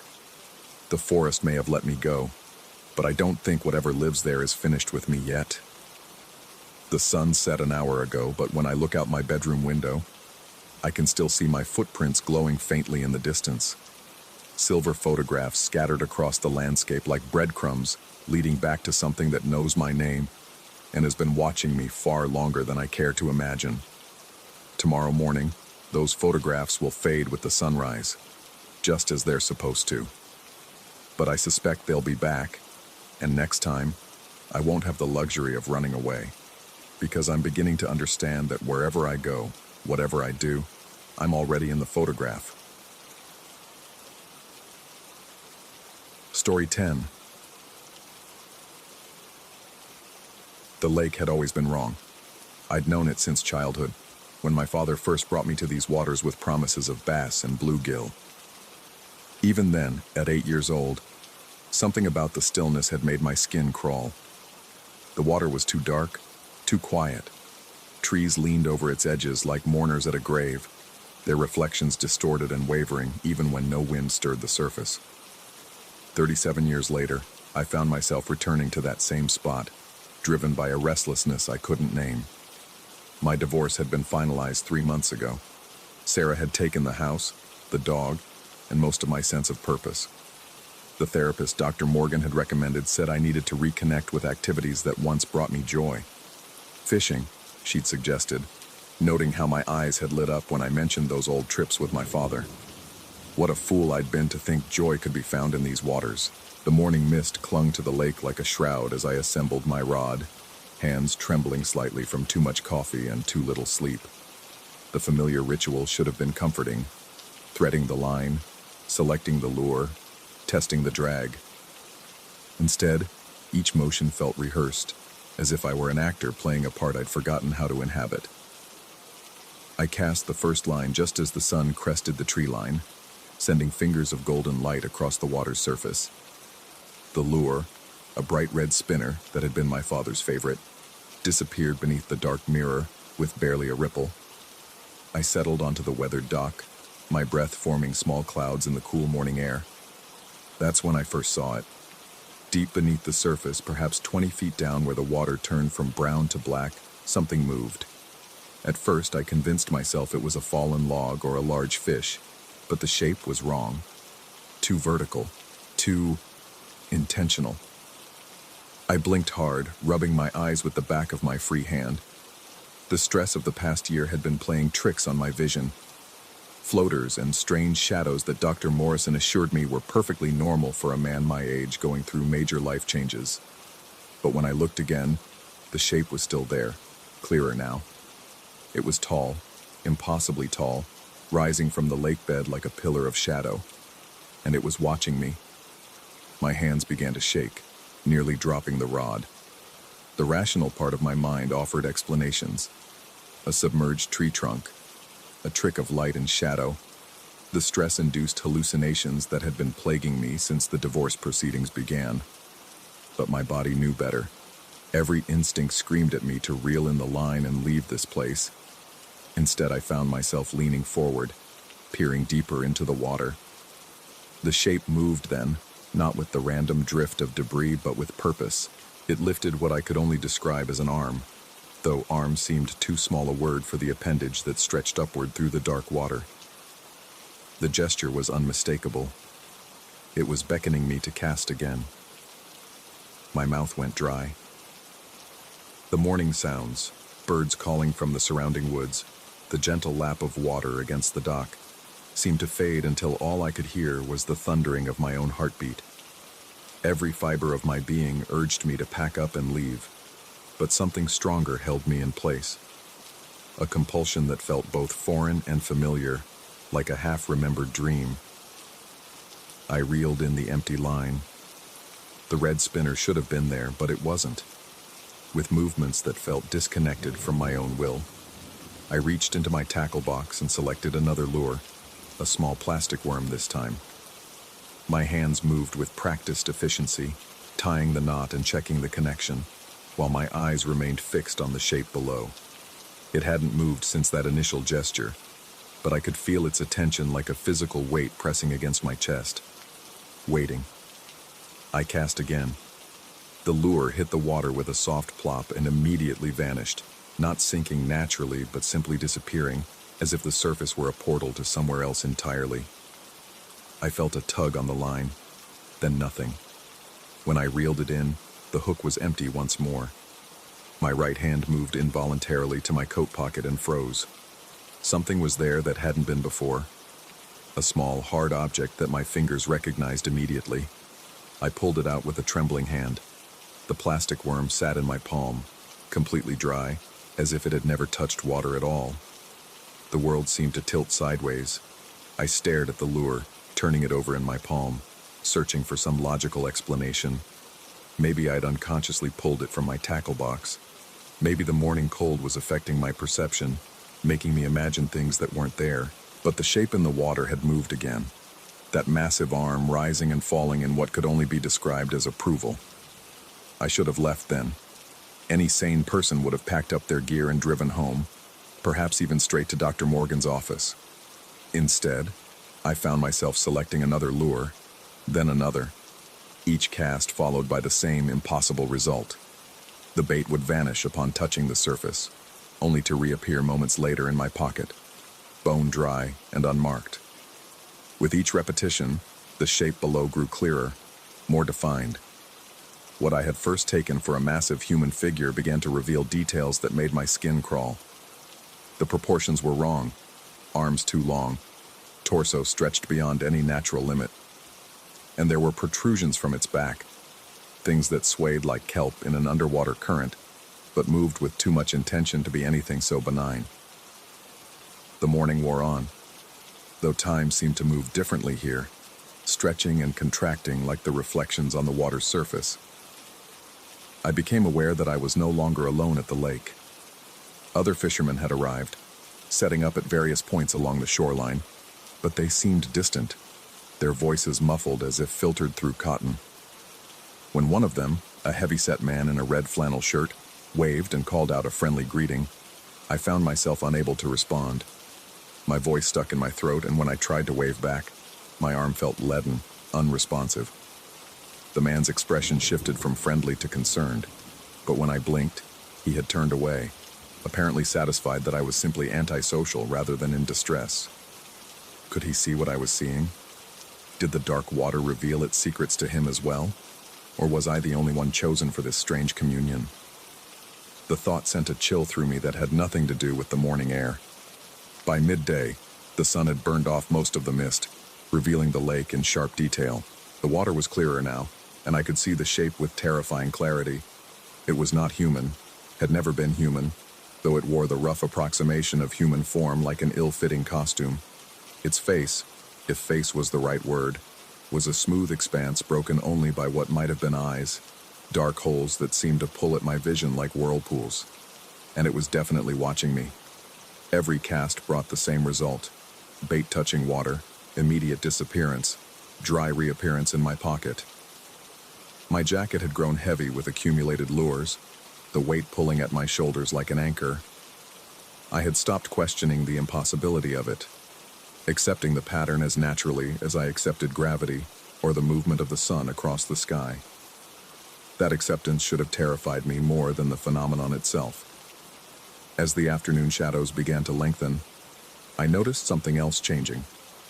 The other fishermen along the shore were packing up their gear, their movements hurried, almost frantic. They glanced repeatedly at the water, then at me, their expressions unreadable from this distance. One by one they left, until I was alone with the lake and its impossible inhabitant. The silence that followed their departure was absolute. No bird calls, no wind in the trees, no insects buzzing in the warm afternoon air. Even the gentle lapping of water against the dock had ceased, as if the lake itself was holding its breath. It was then that I heard the voice. Not heard exactly. The words formed in my mind without passing through my ears, clear and unmistakable. Come closer. My body moved before my conscious mind could object, scooting forward on the dock until my feet dangled inches above the water's surface. The shape below had risen, was now perhaps only 10 feet beneath me, close enough that I could make out details that my sanity struggled to process. It was vast beyond comprehension, what I could see being merely the upper portion of something that extended far deeper into the lake's depths. The appendages I had taken for arms were revealed to be tentacles of sorts, though they moved with a grace and purpose that suggested intelligence far beyond that of any earthbound cephalopod. You have been calling to me, the voice continued, resonating through my skull like distant thunder. Night after night, your dreams reach into my domain. The words triggered a flood of half-remembered nightmares, dreams of dark water and vast shapes moving beneath the surface, dreams that had been plaguing me since the divorce, since I'd first begun considering this return to my father's favorite fishing spot. Dreams I had dismissed as stress-induced anxiety now revealed themselves as something else entirely. Summons. I have been waiting, it continued, and I felt rather than saw its attention shift to the collection of lures weighing down my pockets. Each offering returned, each invitation extended. But you resist the final step. My legs felt like liquid, barely supporting my weight as I fought against the compulsion to slide forward, to let myself slip from the dock into those waiting depths. Part of me, a growing part, wanted to surrender to that call, to discover what lay beyond the veil of surface tension that separated my world from whatever realm this creature inhabited. But a smaller, more stubborn part of my mind clung to reality, to the knowledge that water meant drowning, that the depths held only death. Not death, the voice corrected, apparently reading my thoughts as easily as I might read a book. Transformation, union, the end of loneliness, the loneliness. That hit closer to home than I cared to admit. Since Sarah's departure, the house had felt like a mausoleum, every room echoing with the ghost of our failed relationship. I had eaten dinner alone, slept alone, woken to empty silence day after day. The fishing trips had been as much about escaping that crushing solitude as reconnecting with lost joy. She never understood you. The presence continued, its voice taking on an almost sympathetic tone. None of them do. But here, in the deep places, understanding is unnecessary. Here, you need never be alone again. I found myself nodding, the gesture feeling natural despite its absurdity. The creature was right. Sarah had never understood my need for solitude, my preference for the quiet communion of fishing over loud social gatherings. She had called it antisocial, unhealthy, a symptom of depression rather than a legitimate choice. But this thing in the depths, it understood. It had been calling to me through my dreams, drawing me back to this place where understanding flowed as freely as the dark water itself. My hand moved toward the water, fingers extended, ready to break that final barrier between myself and whatever waited below. The surface tension held my reflection like a mirror, but it was wrong somehow, distorted. The face staring back at me was my own, but older, wearier, with eyes that held depths I didn't remember developing. Yes, the voice whispered, urgent now.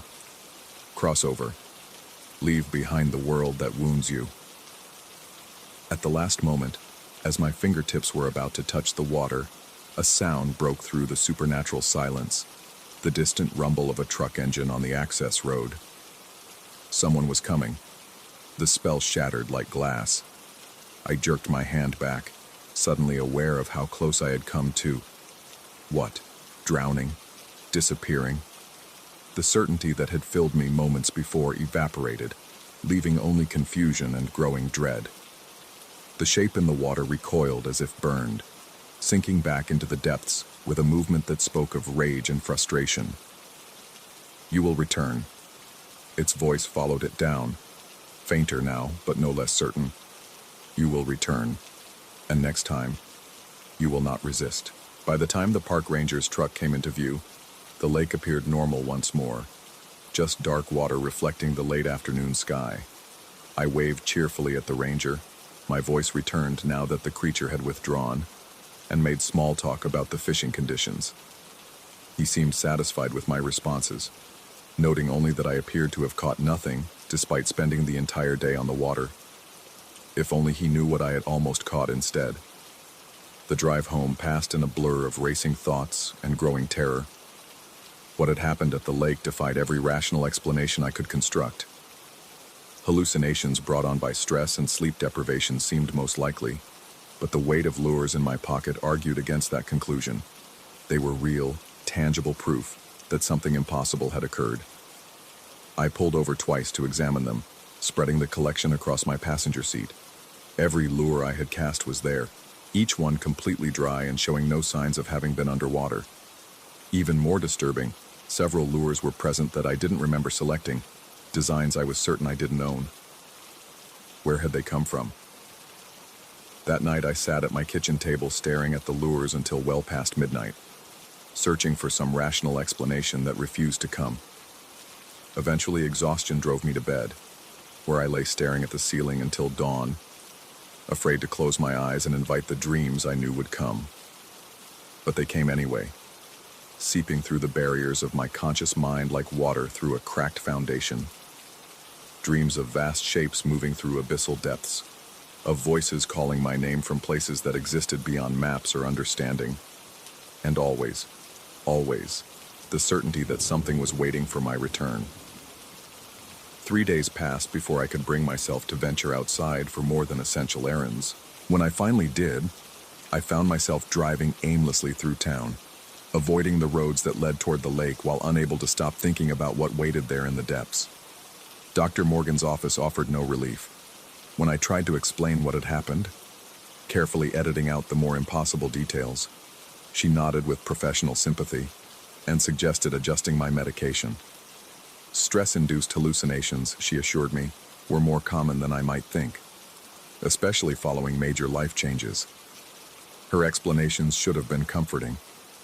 Instead, they felt like attempts to explain away something that demanded to be acknowledged, not dismissed. On the fourth night, the dreams changed.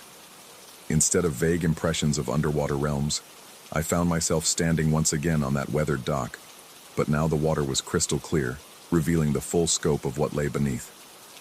The creature was vast beyond imagination, its body extending down through fathoms of water that shouldn't have been possible in a lake I knew to be no more than 40 feet deep at its center. But depth, like so many other things, seemed negotiable in this place between waking and sleep. "You cannot stay away," it said, its voice carrying the weight of absolute certainty. "Each day you remain in that hollow world above, you grow weaker. I offer strength. I offer purpose. I offer an end to the emptiness that consumes you." I woke with tears on my cheeks and the taste of lake water in my mouth. 2 weeks have passed since that first encounter, and I haven't returned to the lake. I tell myself I won't return, that whatever happened was a product of my fractured mental state and nothing more. I've thrown away the impossible lures, though they have a disturbing tendency to reappear in different pockets, different rooms, as if the lake is sending reminders of what awaits my return. Dr. Morgan has increased my sessions to twice weekly and added a new medication to my regimen. The dreams have diminished somewhat, though they haven't stopped entirely. Sometimes I catch myself staring at bodies of water, the decorative pond in the shopping center, the fountain in the town square, and wondering what might be looking back. The rational part of my mind insists that I'm recovering, that the crisis has passed and healing has begun. But rationality feels increasingly fragile these days, a thin shell surrounding something much darker and more complex. Because late at night, when the medication wears thin and sleep comes reluctantly, I can still feel it calling. Not just in dreams now, but in the spaces between heartbeats, in the silence that follows thunder, in the dark corners of rooms where shadows gather like pooled water. It's patient, this thing from the depths. It has time, more time than human minds can comprehend. It can wait for my resolve to weaken, for the loneliness to overwhelm my fear, for me to finally accept the invitation it continues to extend. The terrifying part isn't that it might be real. The terrifying part is that I'm not sure I want it to be anything else. Sometimes in the darkest hours before dawn, I find myself reaching for my car keys before catching myself, fingers frozen inches from metal, torn between the safety of denial and the terrible promise of understanding. How long can I resist? How long before the weight of ordinary existence becomes too much to bear? The lake knows the answer, even if I don't. It's waiting for me to figure it out. Story 11. The chainsaw's teeth had been silent for 3 days when I first heard her voice, threading through the Douglas firs like smoke through a keyhole. My mother had been dead for 15 years, buried beneath the granite headstone I'd carved myself from stone quarried in these same mountains. Yet there she was, calling my name from somewhere deep in the timber, where the old growth stretched their ancient arms toward a sky they'd never touch. I should have packed up my gear that first morning and driven the 40 miles back to town. Should have listened to the ice-cold certainty that crystallized in my gut the moment her voice drifted through the pre-dawn mist. Instead, I set down my coffee mug with hands that trembled just enough to ripple the black surface, and I listened. The voice came again, soft and familiar as worn flannel, carrying the same cadence she'd used when I was small and afraid of thunder. It seemed to emanate from everywhere and nowhere, as if the forest itself had learned to speak with her tongue. My rational mind, the part that had spent 23 years felling timber and knew the difference between wind through branches and something else entirely, insisted it was some trick of acoustics, a phantom born from isolation and too many nights sleeping rough under canvas. But the part of me that remembered being 7 years old and sick with fever, the part that could still feel her cool palm against my burning forehead, knew better. The first time I heard it clearly enough to make out words. I was checking the tension on my saw chain. The sound came from the north, where the forest thickened into almost impenetrable stands of cedar and hemlock. Her voice carried that particular note of distress I remembered from childhood. Not panic, never panic, but the controlled urgency she'd used when I'd wandered too far from the house or stayed out past dark. "Thomas," she called, the syllables stretching like taffy in the humid air. "Thomas, I need you." I straightened so fast my back cracked, the saw chain forgotten in my oil-stained hands. The forest had gone unnaturally quiet, as if every bird and insect had collectively held its breath. Even the wind had stilled, leaving only the distant sound of my own heartbeat hammering against my eardrums. I called back, my voice cracking like a teenager's. The sound seemed to die just feet from my mouth, swallowed by the oppressive silence that had settled over the woods like a shroud. No echo came back from the trees, no rustle of disturbed wildlife, just that crushing, expectant quiet. For the next hour, I tried to convince myself it had been my imagination. Isolation played tricks on the mind. Every logger knew that. Spend enough time alone in the deep woods and you'd start hearing things, seeing movement in your peripheral vision that wasn't there when you turned to look. It was normal, natural, nothing to worry about. But when her voice came again just before noon, closer this time and tinged with what sounded like pain, I found myself walking toward it. The underbrush grew thicker as I moved north, away from the logging site where I'd been working. Ancient trees towered overhead, their canopy so dense that only scattered coins of sunlight reached the forest floor. The air grew cooler and somehow heavier, pressing against my chest with each breath. My boots made no sound on the thick carpet of decomposing needles, as if the earth itself was muffling my passage. I'd been walking for maybe 20 minutes when I realized I could no longer hear the highway in the distance. The constant background hum of traffic that had been my compass for the past week had vanished, leaving me surrounded by a silence so complete it seemed to have physical weight. My breathing sounded unnaturally loud, and I found myself holding my breath for long stretches, just to avoid disturbing whatever invisible presence seemed to be watching from the shadows between the trees. The voice came again, and this time I was close enough to hear the tremor in it. "Please, Thomas, I'm trapped." The words seemed to come from a massive cedar about 50 yards ahead, its trunk easily 8 feet in diameter, and stretching up into the gloom like a pillar holding up the sky. As I approached, the sensation of being watched intensified until the hair on my arms stood on end despite the humid air.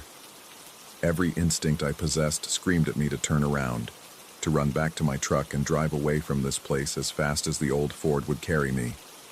Instead, I pressed my palm against the bark and listened. The tree was singing. It was barely audible, more felt than heard. A subtle vibration that seemed to travel up through my arm and settle somewhere behind my sternum. The melody was achingly familiar, though it took me several long moments to place it. When recognition finally dawned, my knees nearly buckled. It was the lullaby my mother used to sing when I couldn't sleep, the one she'd hummed while braiding my hair or tending scraped knees. The same melody that had followed me into countless dreams, that I sometimes caught myself humming while working alone in the woods.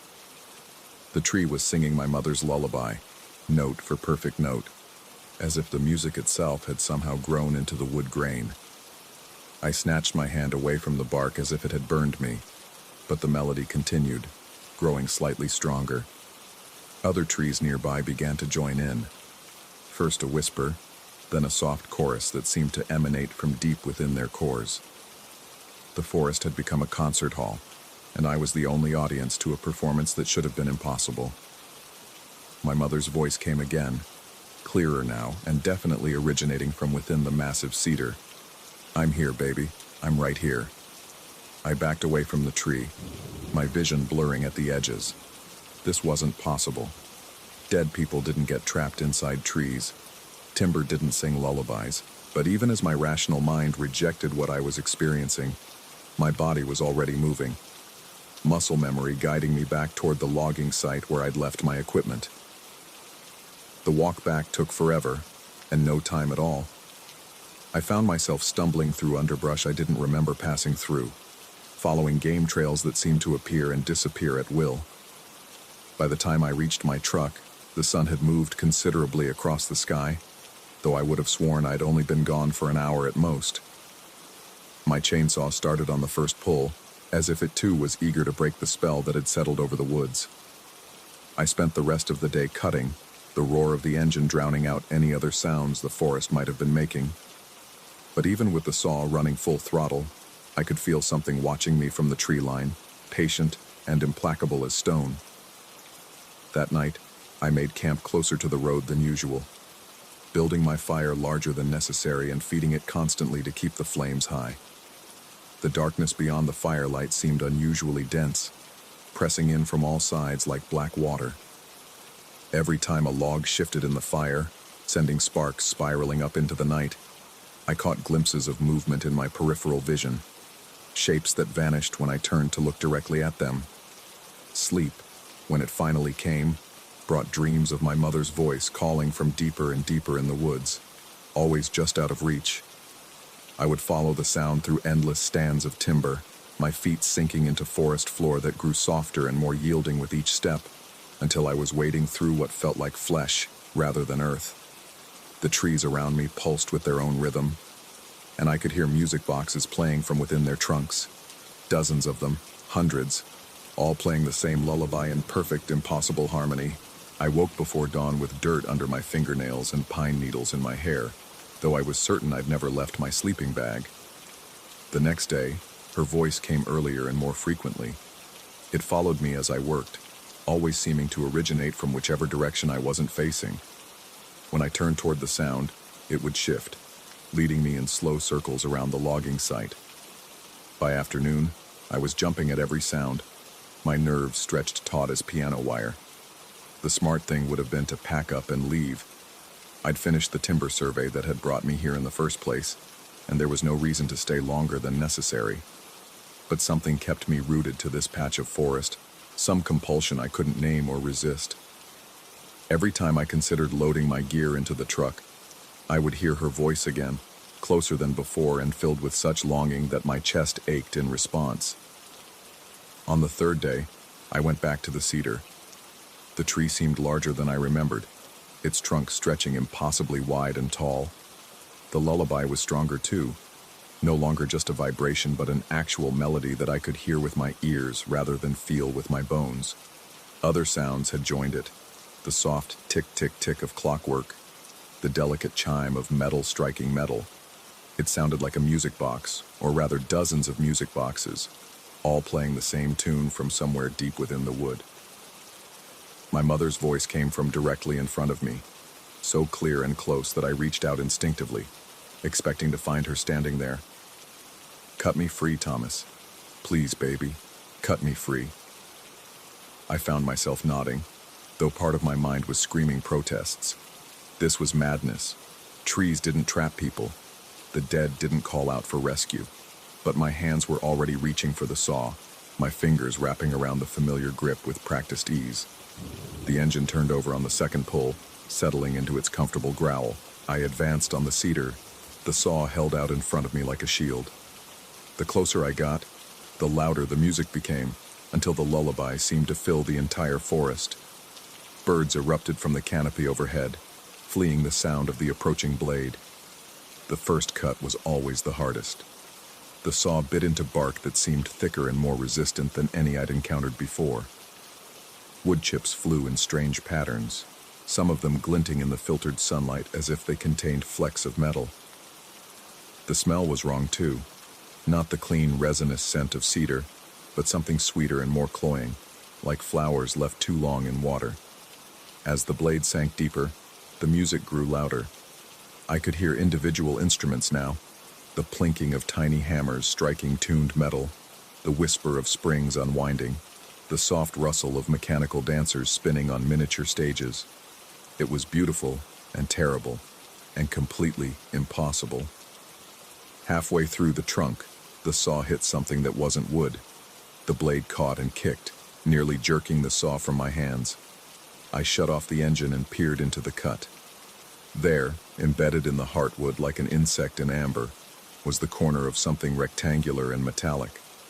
I worked it free with my fingers, bark and sawdust falling away to reveal a tiny music box, no larger than my palm. The lid was carved with intricate designs that seemed to shift and move when I wasn't looking directly at them.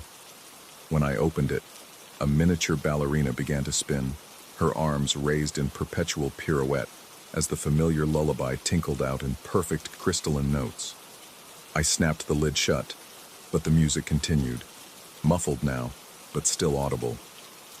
My hands were shaking as I set the music box aside and restarted the saw. The second cut revealed another box, this one slightly larger and decorated with what looked like tiny trees. The third cut yielded two more, their melodies joining the first in haunting harmony. By the time the cedar finally fell, I had pulled 17 music boxes from its trunk. They lay scattered around the base of the tree like offerings at an altar, each one playing the same lullaby my mother had sung to me 23 years ago. The fallen trunk was riddled with empty cavities where they had been embedded, giving the wood the appearance of honeycomb. But the music boxes weren't the most disturbing discovery. As I stood there surrounded by their tinkling melodies, I realized that each one was slightly different. The ballerina in the first box had my mother's face, carved in miniature with impossible detail. The second contained a tiny figure of a woman in a rocking chair, her features unmistakably familiar. The third showed her hanging laundry on a line, her mouth open as if singing. Every music box contained a scene from my childhood, moments I hadn't thought about in years, but which were now displayed in perfect, impossible detail. My mother braiding my hair, my mother reading to me by lamplight, my mother standing at the kitchen window, her face turned toward the woods as if searching for something, or someone. I picked up the largest of the music boxes, my hands trembling so badly I nearly dropped it. This one was different from the others, older somehow, its wood darker and more worn. When I opened the lid, no ballerina emerged. Instead, a tiny carved figure of a boy sat alone on a miniature bed, his hands pressed to his ears as if trying to block out some terrible sound. The boy had my face. As the lullaby played, I noticed something else. In the background of the scene, barely visible in the shadows of the carved bedroom, stood the figure of a woman. She was reaching toward the boy, her mouth open in what might have been song or scream. The music box slipped from my nerveless fingers, its melody cutting off abruptly as it hit the ground. In the sudden silence, I heard my mother's voice one last time, so close it seemed to whisper directly into my ear. "Now you're trapped too." I spun around, expecting to see her standing behind me, but found only empty forest. The other music boxes had stopped playing, their clockwork mechanisms winding down to silence. The woods around me seemed different somehow, the trees taller and more closely spaced, the underbrush thicker. When I looked for the path I'd taken to reach the cedar, I couldn't find it. That was 3 hours ago, maybe 4. I'm not sure anymore. Time seems to move differently here, stretching and contracting like taffy in summer heat. I've been walking in what I think are circles, but every tree looks the same now, and my compass spins wildly no matter which direction I face. The music boxes are still with me, though I don't remember picking them up. They appear in my pockets when I check, their weight growing heavier with each step. Sometimes I hear them playing, faint melodies that seem to come from inside my own chest. Sometimes I catch myself humming along. I can hear chainsaws in the distance now, growing closer. Other loggers maybe, or search crews looking for me. But when I call out, my voice seems to die just inches from my mouth, swallowed by the oppressive silence that has settled over these woods like a blanket. The strangest part is that I'm not sure I want to be found anymore. There's something peaceful about being lost here. Something that feels like coming home after a long journey. The trees seem familiar now. Old friends welcoming me back. Sometimes I think I can see faces in their bark, worn smooth by wind and rain but still recognizable. Still singing. I found a comfortable spot to rest, a clearing where the canopy opens enough to let in shafts of golden sunlight. The music boxes are arranged in a circle around me, their lids open and their melodies weaving together in perfect harmony. The lullaby sounds different now. Not the simple tune my mother used to sing, but something richer and more complex, layered with harmonies I never noticed before. It's beautiful. I think I'll stay here for a while, at least until the music stops. But I don't think it ever will. The trees are full of music boxes, thousands of them, millions maybe, all playing the same lullaby in an endless loop. All waiting for someone to come along and set them free. All waiting for someone to join them. The chainsaw sounds are getting closer now, but they don't sound quite right anymore. Too rhythmic, too musical. Like clockwork mechanisms winding down. Like music boxes playing their final notes before the spring uncoils completely. I should probably try to find my way out of here before dark, but my feet don't seem interested in moving. The music is so beautiful, so familiar, and I'm tired of being alone. There are worse places to be trapped, I suppose. Worse songs to have stuck in your head for eternity. At least the lullaby will help me sleep.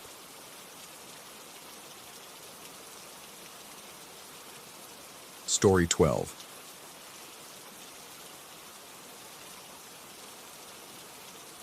The first time I noticed it, I convinced myself it was a trick of the fluorescent lighting in my bathroom mirror, a faint burgundy smudge at the corner of my mouth, barely visible in the selfie I'd taken before bed. I wiped it away with the back of my hand and forgot about it until the next morning, when I found the same photo saved to my phone with a timestamp of 3:17 a.m., long after I'd fallen asleep. Living above Mercy Chapel wasn't supposed to be permanent. The funeral director, Mr. Holloway, had offered me the small apartment as part of my internship package, claiming it would help me become more comfortable with the sacred nature of our work. Sacred, that's what he called it when I spent my evenings alone with the departed, applying foundation to gray skin and painting lips that would never speak again. The apartment was nothing more than a converted storage space with thin walls that did little to muffle the sounds from below. The whispered conversations of grieving families, the soft shuffle of footsteps on carpet, and sometimes, late at night, sounds I couldn't quite identify. The chapel sat on Elm Street, wedged between a defunct barbershop and a convenience store that closed at sunset. My windows faced the alley behind the building, where dumpsters cast long shadows and stray cats moved like ghosts between the brick walls.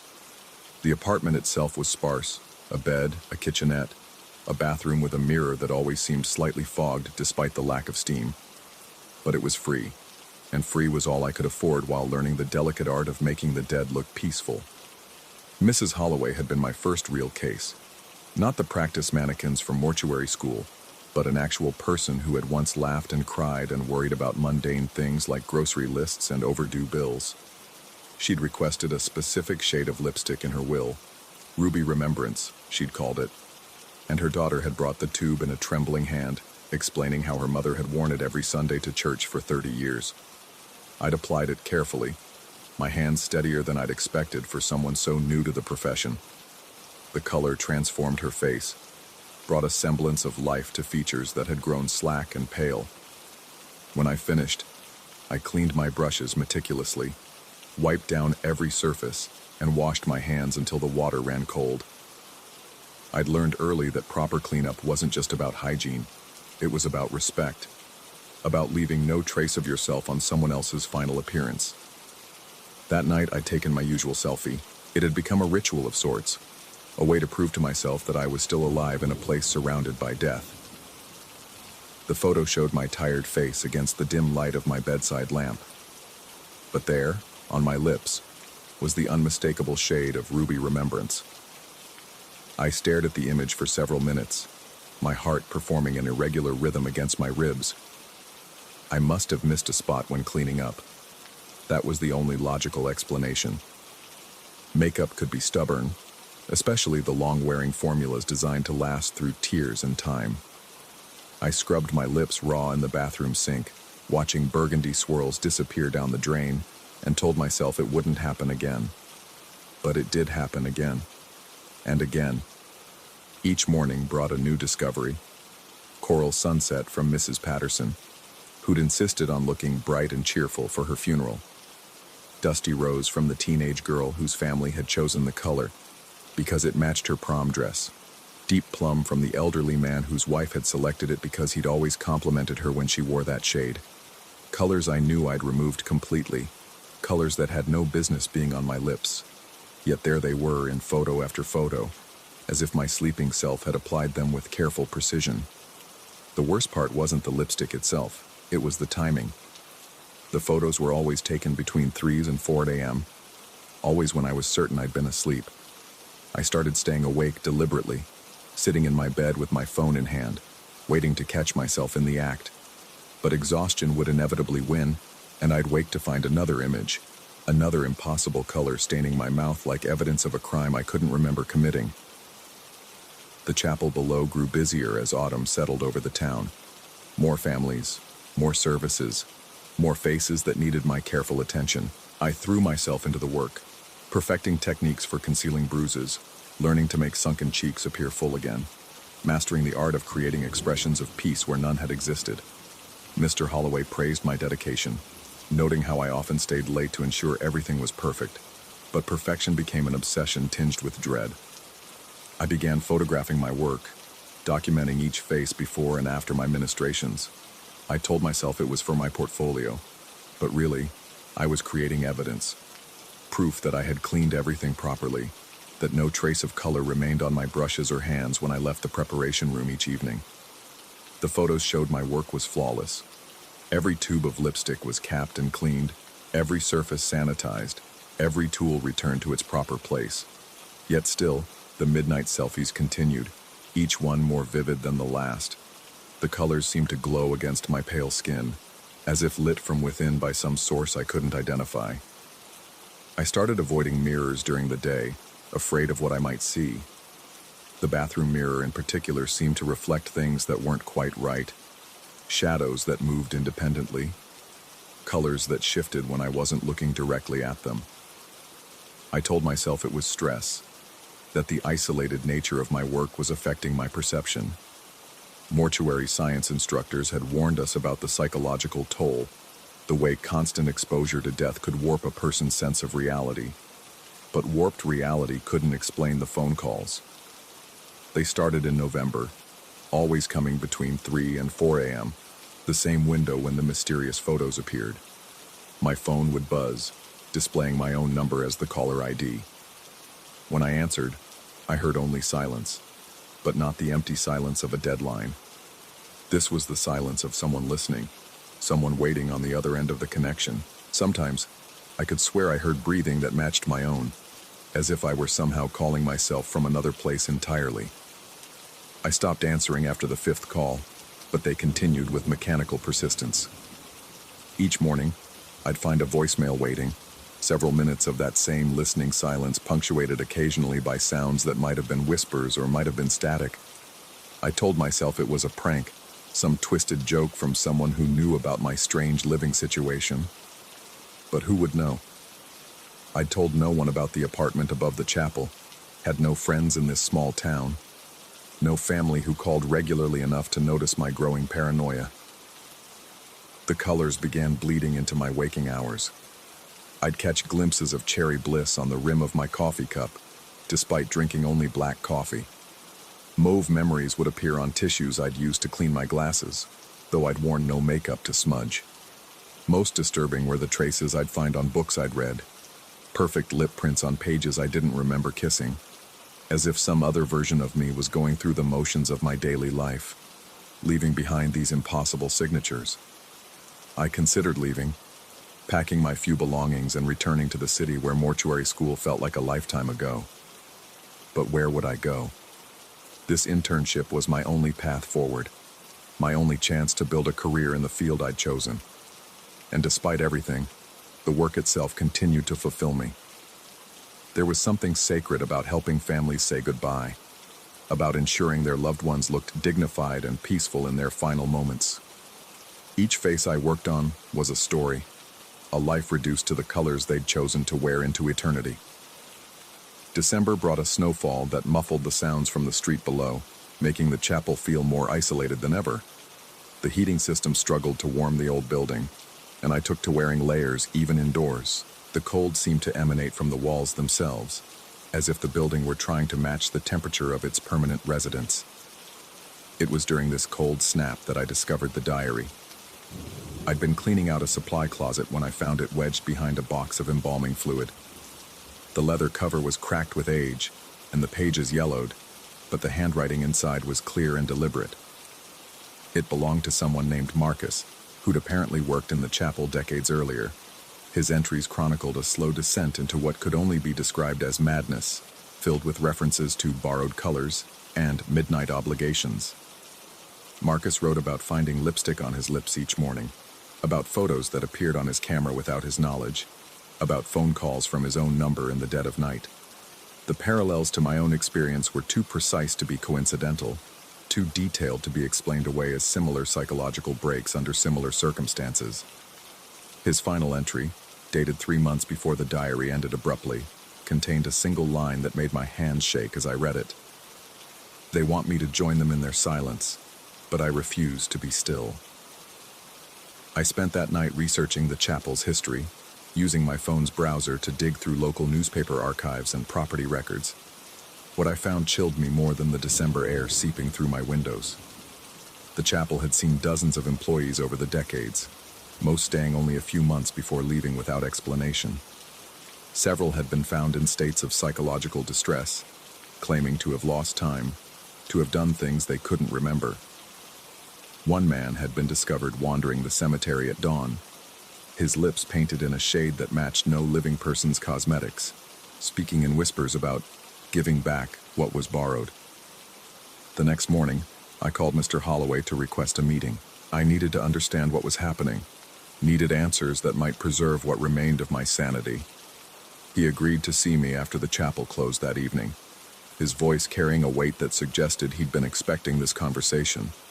Mr. Holloway was waiting in his office when I arrived, the overhead lights casting deep shadows across his lined face. He gestured for me to sit, then poured 2 glasses of something amber from a bottle he kept in his desk drawer. I accepted the drink, though I rarely touched alcohol, needing something to steady my nerves for the conversation ahead. He listened without interruption as I described everything: the photos, the phone calls, the colors that appeared where they shouldn't exist. When I finished, he nodded slowly, as if confirming something he'd long suspected. "The chapel chooses its own," he said finally, his voice barely above a whisper. "Some people are more receptive to the needs of those we serve. The colors you've been wearing, they're not just makeup. They're the final wishes of souls who aren't quite ready to let go of the world they knew."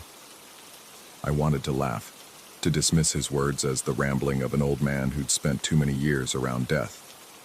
But the weight of everything I'd experienced pressed down on me, making disbelief impossible. The diary, the history, the impossible precision of each mysterious application. It all pointed to something beyond conventional explanation. "Marcus," I said, remembering the diary. "What happened to him?" Mr. Holloway's expression darkened. Marcus tried to fight it. He thought he could resist, could somehow break free from what the chapel was asking of him. But you can't refuse the dead when they've chosen you as their vessel. They're not malicious. They simply want to be remembered, to have their final beauty acknowledged one more time. "But the phone calls, the photos taken while I'm sleeping." "You're not sleeping during those hours," he interrupted gently. "You're serving. Your conscious mind steps aside and something deeper takes over. It's an honor, really, though I understand it doesn't feel that way." I stared at him, my rational mind rebelling against every word. Yet as I sat there, I became aware of a strange tingling in my lips, a warmth that seemed to spread from within. I touched my mouth instinctively and felt the familiar texture of lipstick, though I'd applied none that day. Mr. Holloway smiled sadly. "Tonight will be different. You'll remember, now that you know what's happening. The chapel has decided you're ready for the full truth." I left his office feeling as if I were floating, disconnected from my own body. The stairs to my apartment seemed longer than usual, each step echoing in a way that suggested vast spaces beyond the narrow stairwell. My reflection in every surface I passed showed lips painted in a color I'd never seen before, a shade that seemed to shift between purple and black, depending on the angle of the light. Once in my apartment, I sat on my bed and waited. The clock on my nightstand ticked toward 3 a.m. with mechanical persistence, each second bringing me closer to whatever revelation awaited. I wasn't afraid anymore, which should have frightened me more than anything else I'd experienced. The fear had been replaced by a strange anticipation, as if I were about to reunite with old friends. At exactly 3:17 a.m., I felt my hand reaching for my phone without conscious direction. My fingers moved across the screen with practiced ease, opening the camera application and positioning it for a selfie. But this time, I was aware of every movement, every deliberate action my body was performing. Through my own eyes, I watched myself smile for the camera, my lips painted in that impossible shifting color. But the smile wasn't mine. It belonged to someone else. Someone who had worn this shade in life and now borrowed my mouth to wear it again. As the camera clicked, I felt a presence settle over me like a comfortable coat, ancient and patient and infinitely grateful. The photo appeared on my screen, but it wasn't my face looking back. It was the face of everyone I'd ever prepared for their final rest, all of them wearing their chosen colors, all of them smiling with quiet contentment. They flickered through the image one by one, a slideshow of souls who had found a way to be beautiful again, if only for a moment. My phone began to ring, my own number appearing on the display. This time when I answered, I heard my own voice speaking words I hadn't planned to say. Thank you for letting us remember what it felt like to be lovely. I understood then that I wasn't losing my mind. I was sharing it, becoming a living gallery for those who had no other way to display their final vanity. The chapel had chosen me not as a victim, but as a curator, someone who could preserve and present the beauty that death tried to steal. As dawn approached, I looked in my bathroom mirror one last time. My reflection showed my own face again, clean of any makeup, but my eyes held depths that hadn't been there before. I was still myself, but I was also something more, a keeper of final wishes, a guardian of last desires. I've been living above Mercy Chapel for 6 months now, and I've learned to embrace my midnight obligations. Each night, I serve as canvas for souls who aren't ready to let go of their earthly beauty, and each morning, I wake with the satisfaction of having honored their memory. The photos continue to appear on my phone, but now I save them carefully, creating an album of borrowed beauty that grows more precious with each edition. Sometimes when I'm working on a new client during the day, I catch glimpses of recognition in their still faces, as if they know I understand their final vanity, their desire to be remembered as they were in their most beautiful moments. I apply their chosen colors with extra care, knowing that someday they might return to wear them again through me. The phone calls still come, but now I recognize the voices on the other end, whispered thanks from those I've helped, promises from others who are waiting their turn. Mr. Holloway was right. It is an honor, though one that comes with a price I'm only beginning to understand. Last night I found a new diary in the supply closet, this one bound in fresh leather with blank pages waiting to be filled.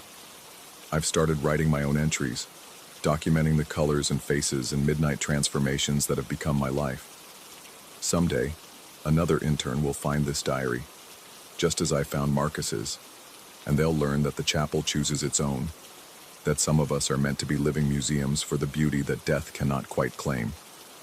Tonight, as I prepare for sleep, I can already feel the familiar tingling in my lips, the gentle pressure of someone waiting to borrow my smile. I don't know whose color I'll wear, whose final wish I'll fulfill, but I'm ready to serve as their mirror, their last chance to be seen and remembered and beautiful. The chapel is quiet below me, filled with its permanent residents and their patient dreams. But I know that at 3:17 a.m., some of them will wake long enough to remember what it felt like to be lovely, and I'll be here to help them remember, one borrowed color at a time,